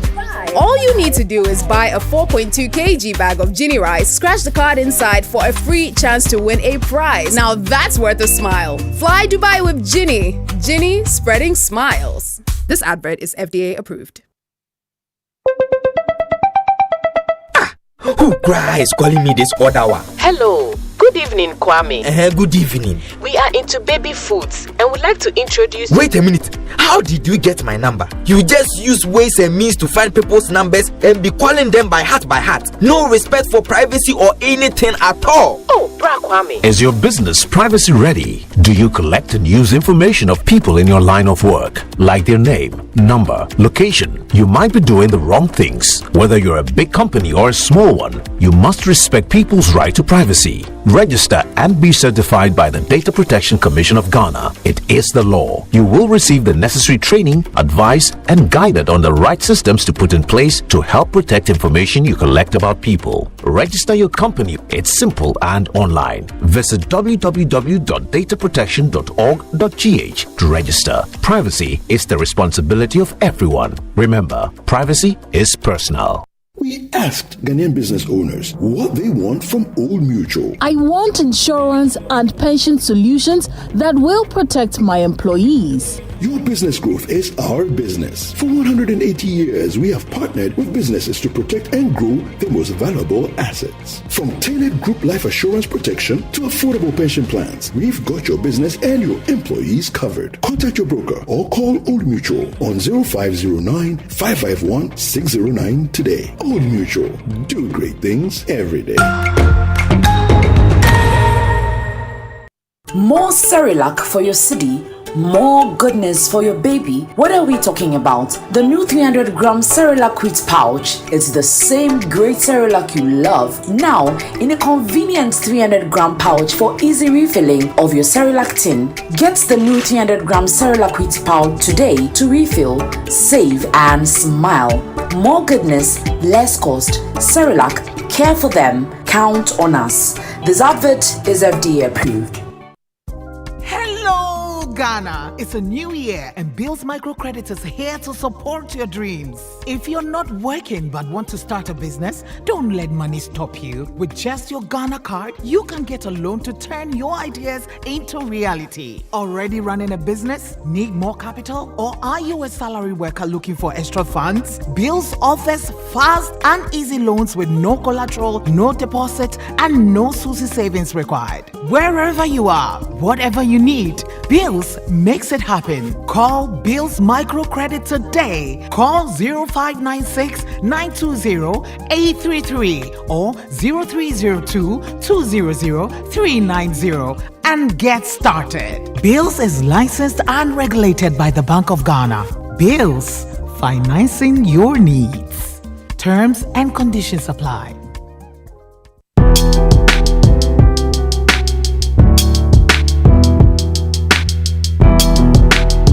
Coffee in your cup and joy on the set. The Super Morning Show is always the best bet on Joy 99.7 FM.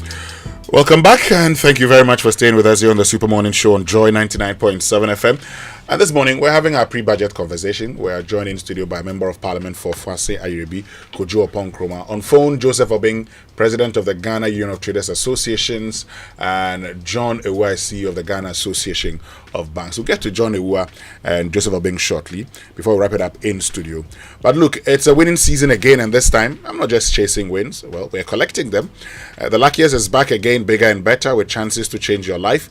And let me show you 2 easy ways to get in the game. First, grab your phone, dial *712#, choose option 1 to buy a ticket for yourself, or option 2 to buy one for me. If you want the system to generate a lucky ticket for you, go with option 1 again. If you prefer to choose your own ticket number, that's option 2. Confirm your payment with Momo and you're in. Now, the online way. Head to theluckiestafrica.com and register. Tap on community tickets to either pick your own lucky number or let the system choose for you. You can buy a ticket for someone else too. When it's time to pay, use Momo if you're in Ghana, or pay with your card if you're abroad. One ticket can multiply your money by 500 times, and your whole community could win more than 10 times. This is your golden chance. Hop on, let's get lucky together, because luck is everywhere. It's everywhere. Just like the Mensaka promo from MTN Momo. Listen, the numbers don't lie. Over 1,000 winners every single week, okay? And they are winning 100 CDs, 200 CDs. They are even picking up 2,000 CDs in the weekly draws. And of course, the big prize is still awaiting you, 100,000 Ghana CDs. And please remember, it's not just Momo transactions that qualify you. It's not just payments, okay? Every time you put money in your wallet, when you do bank to wallet transactions, when you do savings or loans or investments or pensions using your MTN Momo, or even point of sale transactions, you qualify each time to enter the grand draw. All right, so please increase your chances by transacting as often as you can with MTN Momo, so that you can also say Mensa Aka. Now, is the organization privacy ready? Do you collect and use information of people in your line of work, like their name, number, image, location, email, bank account? Listen, you might be doing the wrong things, so whether you're a big company or a small one, you must respect people's right to privacy, register and be certified by the Data Protection Commission of Ghana. As the law, you receive the necessary training, advice, and be guided on the right systems to put in place to help protect the information you collect about people. Register your company or business, organization, or association. It's simple and can be done online. No need to move from the comfort of your home or office. Visit dataprotection.org.gh to register, or call 0256 301533 or 0308 040889 for assistance. Privacy is the responsibility of everyone. Remember, privacy is personal. It's amazing how Star Oil has done it, but they've become the biggest OMC in the country. Over 240 stations across the country, and they are giving great service every time you visit any of them. So wherever you are in the country, make sure you stop by Star Oil for some top quality fuel. They also have the Star Card, all right, which is really good. It gives you the chance to do cashless fueling, and of course you can also watch the bottom line by tracking your expenses. So wherever you go, visit Star Oil for your top quality fuels and services. Great. So let's get back onto the phone. Let's get back to the conversation, and I get back to you, John Amoah, CEO of the Ghana Association of Banks. I know you'd have to leave, so let me just wrap it up with you before you go. Now, you talked about, the need to look at the structure of the Ghanaian economy. Kojo Yankson has been expanding on that. I'd like to hear from you what else you believe should be done in actually changing the structure, so we don't do the same things we're doing. And all the time we've talked about the need to look at the structure of the Ghanaian economy. What should we do differently now, John Amoah? Okay, I think we've lost John Amoah. Okay, we'll try and get back to John Amoah. Do we have Joseph Obeng with us? Yeah, I'm here. Good. Yes. So, let me just wrap it up with you. You've listened to Honorable Kojo Yankson.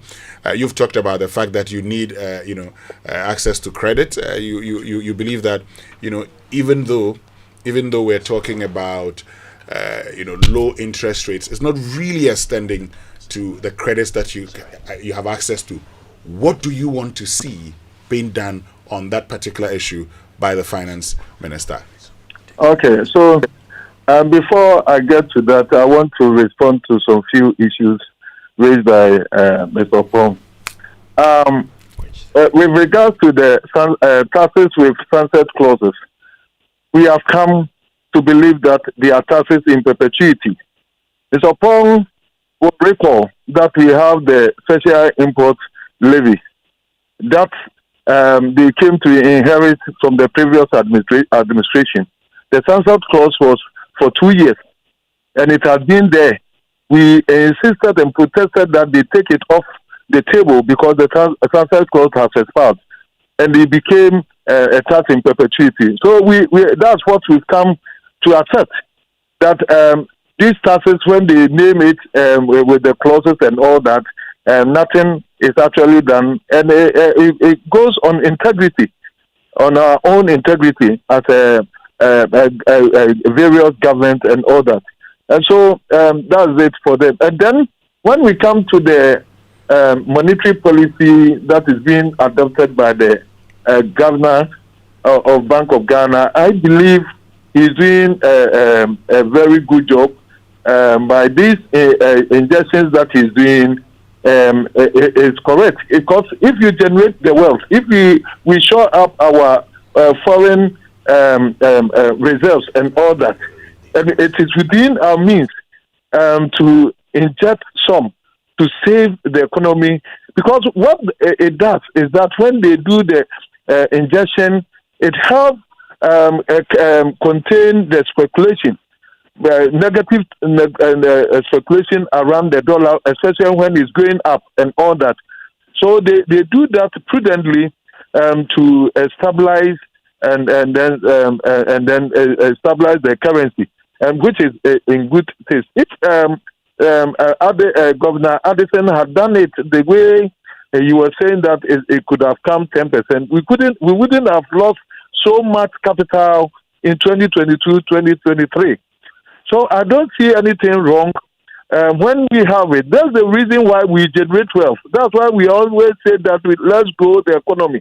If you grow the economy and we have foreign reserves, and then we fall on it and then infuse it into the system to stabilize the economy for businesses to grow, there's absolutely nothing wrong about that.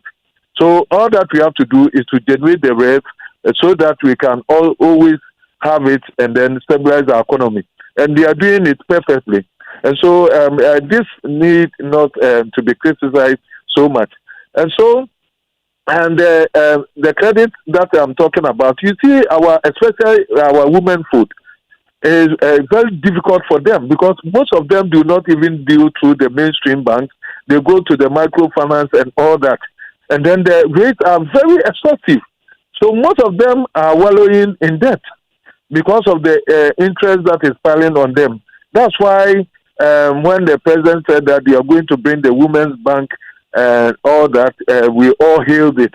And so it's about time. If it will manifest in this budget, we'll be very happy, so that it will safeguard the interest of our women food, especially, and not only the women, because some men are also as weak as the women, depending on your capital base.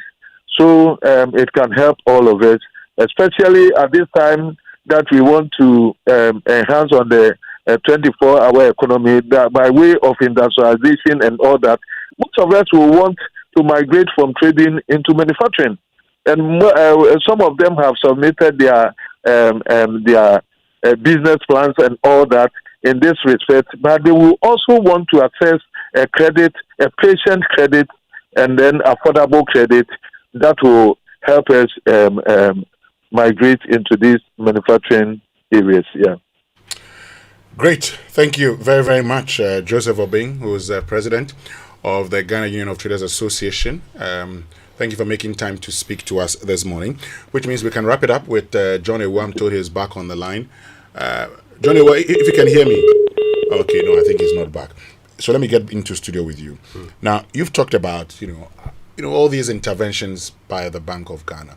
But some would say, well, that should not be a problem, should it? After all, what you would expect is that there's some stability and possible appreciation of your currency. so long as it helps and brings relief to your people, isn't it? I've mentioned to you, or in my submission so far, if you bear me out, I've not said it is a problem. Mm-hmm. What I've said is that let's be honest about what is going on. And I gave you instances in our history during Yaosafo Mafo's tenure, during Kwabena Dufour's tenure, during, may I say, maybe Mr. Tekwe's tenure to some extent, during Kenufurata's tenure, where the central bank was doing the same thing. The question about stability is important because the market intermediation itself is not a sustainable route. We all do it, but it's not a sustainable route. Today, we're able to do it because gold prices are about $4,000 an ounce because of what's happening on the global stage. What happens when gold prices are no longer at $4,000 an ounce? Will this be sustainable?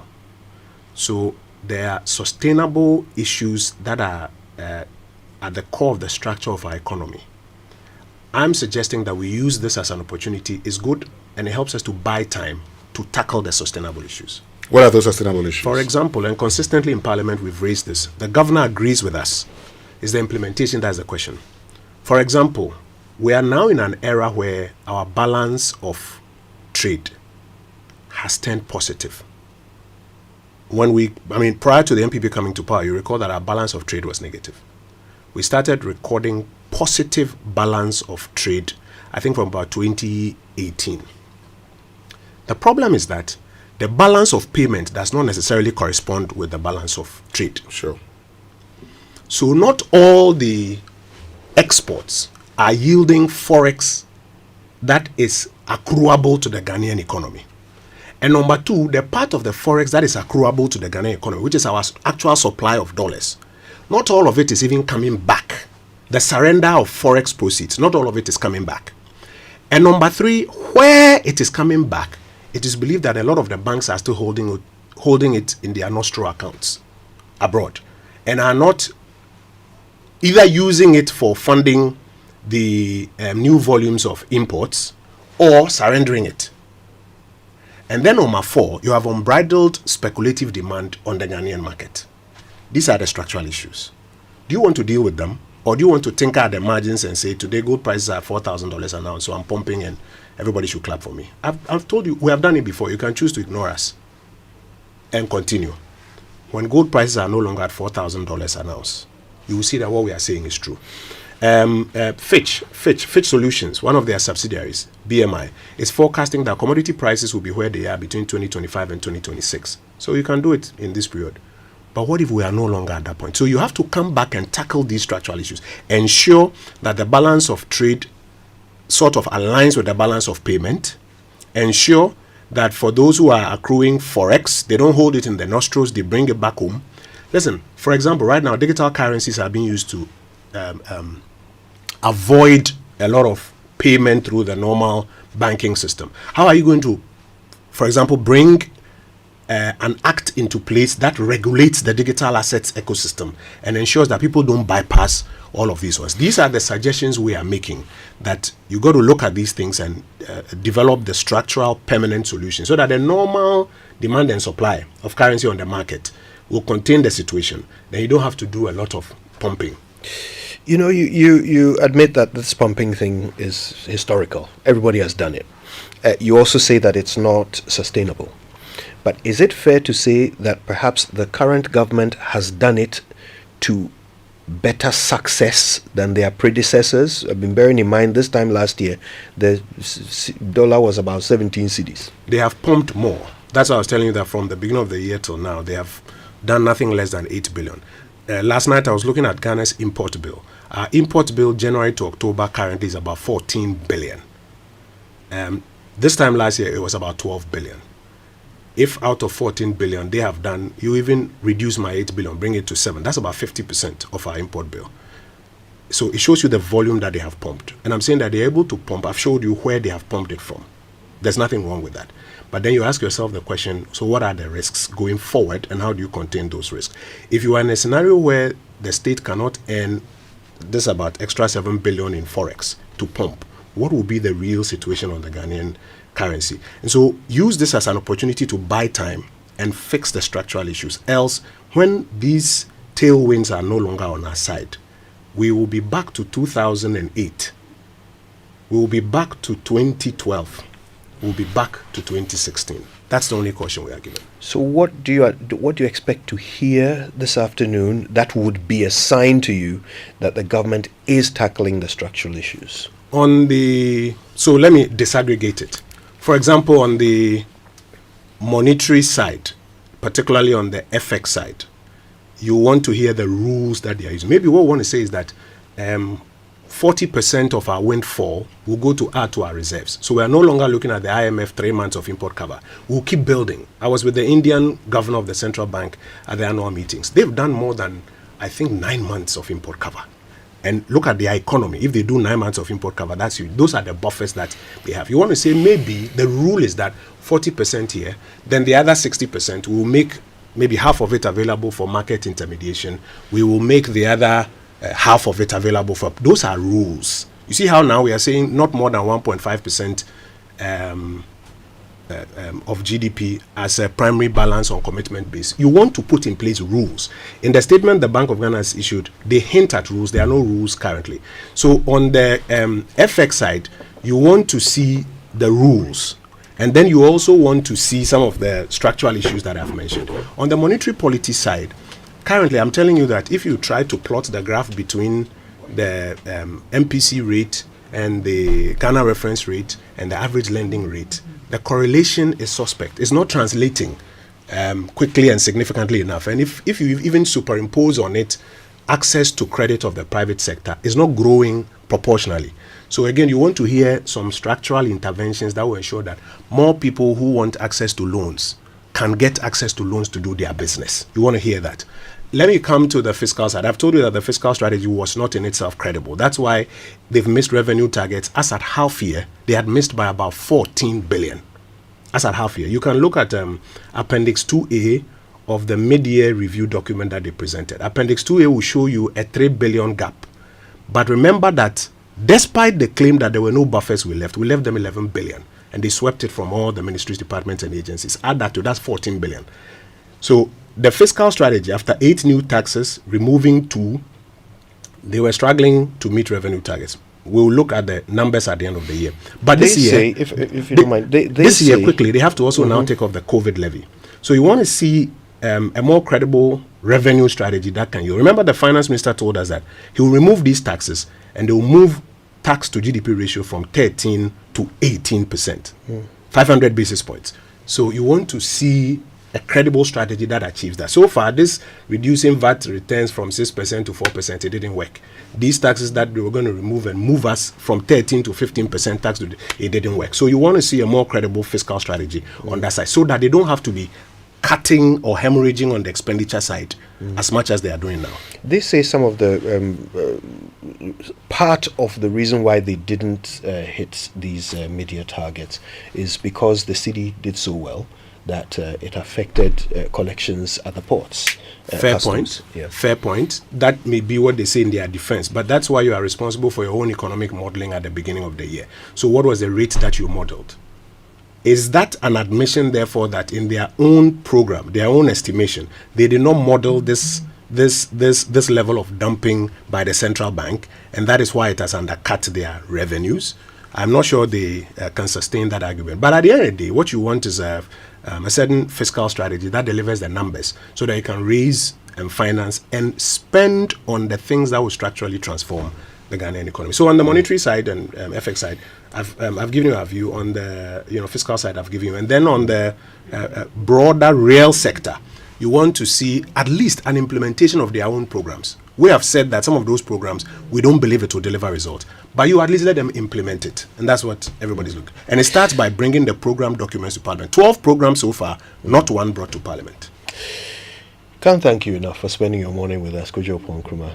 Kojo Yankson, my pleasure. It. My pleasure being with you. Yeah, thank you so much. And that, of course, is the Honourable Member of Parliament for Ofuase Ayiribi, Kojo Nkrumah, telling us what he expects from the budget. What you expect is also of interest to us. Use the hashtag JoySMS when you post on X, or send them through to us on 055 111 997. Some messages from our partners. Yes, Kojo, don't discharge the Honourable Minister. Hey, okay. Shall I hold on to him? Please hold on. We'll be All right right back. then. Okay. Join us at the Kempinski Hotel, Accra, on the 20th and 21st November for 2 unforgettable days of purpose as leaders gather to discover and harness the power within. With voices like Ibukuna Washika, Captain Prince Kofi Amwabing, Tonya Cole, Albert Okran, Nikaya Parks, Patricia Obunai, Senyo Hosi, and other trailblazers shaping nations and inspiring change. The True Life Experience 2025 is under the theme, The Power of the Mind. Get your tickets now at www.thetruelifeworld.com or call 054-013-1199. Proudly supported by Stanbic Bank, Alud, GCB Bank, Global Consolidated Mining, and First Bank Ghana, with media partnerships from TV3 and Joy FM. True Life, inspiring, empowering, transforming.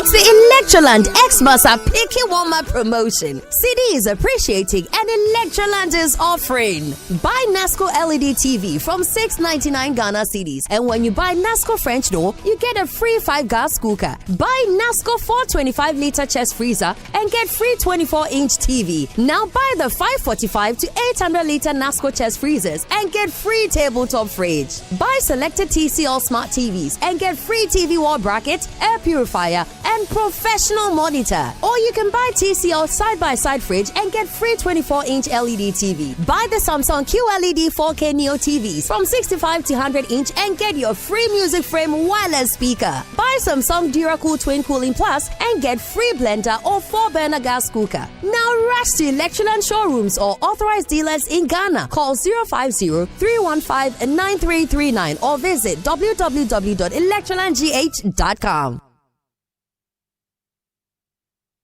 Come on. Good boy. Honey, look, he's crawling. Wow. Good job.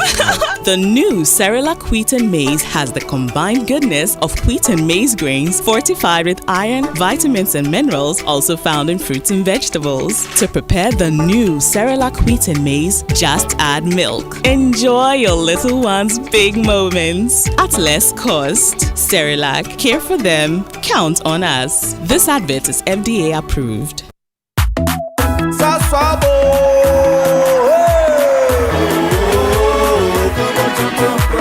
Sasso, Kume tonton preko. Sasso, Kume tonton preko. Edrana drami nebu seshe. Yeha kesiare malaria. Minya me kone me sasso spray. Every mosquito started run away. Come on, tonton preko. Sasso, mi se come tonton preko. Come on, tonton preko. Sasso, come tonton preko. Nani shamne die edemo stronko. This advert is FDA approved. FPAC is effective for headaches and relieves the symptoms of flu, colds, and catarrh. FPAC blows away the pain associated with sore throats. During and after a hard day's work, FPAC relieves you of body pains. After the day's sports workout, FPAC helps the body to control the aching muscles. FPAC is effective against feverishness. FPAC reduces body temperature associated with malaria and other fevers. FPAC is effective against rheumatic pains. You can find FPAC in all pharmacy and chemical select shops throughout the country. FPAC is not recommended for children less than 16 years of age, ulcer and asthmatic patients, pregnant and lactating mothers. If symptoms persist for more than 2 days, consult your doctor. FPAC blows your pain away. FPAC Junior follows in the tradition of FPAC tablets, a trusted friend to relieve your child of pain associated with teething, catarrh, cold, and fever. The good that FPAC does for you, FPAC Junior does for your child. FPAC Junior is for children between 6 months and 12 years. FPAC Junior blows your child's pain away. The luckiest Luck is everywhere for everyone, yeah. The luckiest. Luck is everywhere for everyone, yeah. Money we define every day and night. Mama, dada keep on hustling for the family. The luckiest. Last dance, everyone to hush. You can win some cash. You can be the luckiest with 1 city, luckiest with 5,000. The luckiest, the teacher got the market woman. You can be the luckiest. Oh, the luckiest. Luck is everywhere for everyone. You can be the luckiest. The luckiest. Luck is everywhere, yeah, for everyone. Yeah. Stars, everyone to hush. Luck is everywhere. Luck is everywhere. Oh, tell me, are you feeling lucky? Because I'm feeling lucky. Because I'm feeling like the ultimate. That's how we go win. If I win, you win. You could be the luckiest.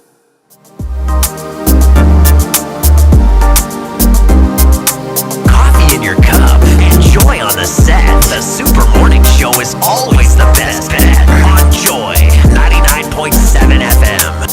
Welcome back, and thank you very much for staying with us here on the Super Morning Show on Joy 99.7 FM. You know you were created for more, and so this is your moment at the True Life Experience 2025. You'll discover what's always been within you. Join us at the Kempinski Hotel from the 20th to 21st of November for a mind-shifting experience and an exceptional honors and legacy awards night. For tickets or sponsorship opportunities, go to thetruelifeworld.com or call 0540 131199. True Life, inspiring, empowering, transforming. But something deliciously exciting is cooking this Farmers Day weekend. Get ready for the Gastro Festival, Ghana's boldest food industry festival. And that's a flavorful journey where food meets culture, vibes meet fun, and every bite creates memory, hot and fresh. Explore the street food alleys, the Ghanaian food village, desserts corner, healthy bites, and global flavor fiesta. Sip and unwind at the Drinks Arena. And don't miss the food industry and agribusiness exhibitions, chef master classes, cooking competitions, and food dialogues shaping Ghana's food festival. It's from the 5th to the 6th of December 2025 at the Palms Convention Center. So bring your friends, family, and most importantly, your appetite. To exhibit, call or WhatsApp 0579180983 or follow Gastro Festival on Instagram for more information. It's sponsored by Enterprise Life, Bell Aqua, and Tasty Tom. Partners Joy FM, Express Gas, Ghana Tourism Authority, Cosmos Innovation Center, the Farmers Market, the Ghanaian Farmer, Mianan Foods, and Pa Jones. Powered by Charterhouse, 25 years of creating magic. But if you're looking for a home that offers comfort, convenience, and a community for you and your family, look no further, because Waylead, your trusted home builder, is where to be. From now to the 30th of November 2025, enjoy up to 11% with our Super Saver promo on our Willow Lane 4-bedroom detached townhomes located in Sakumono.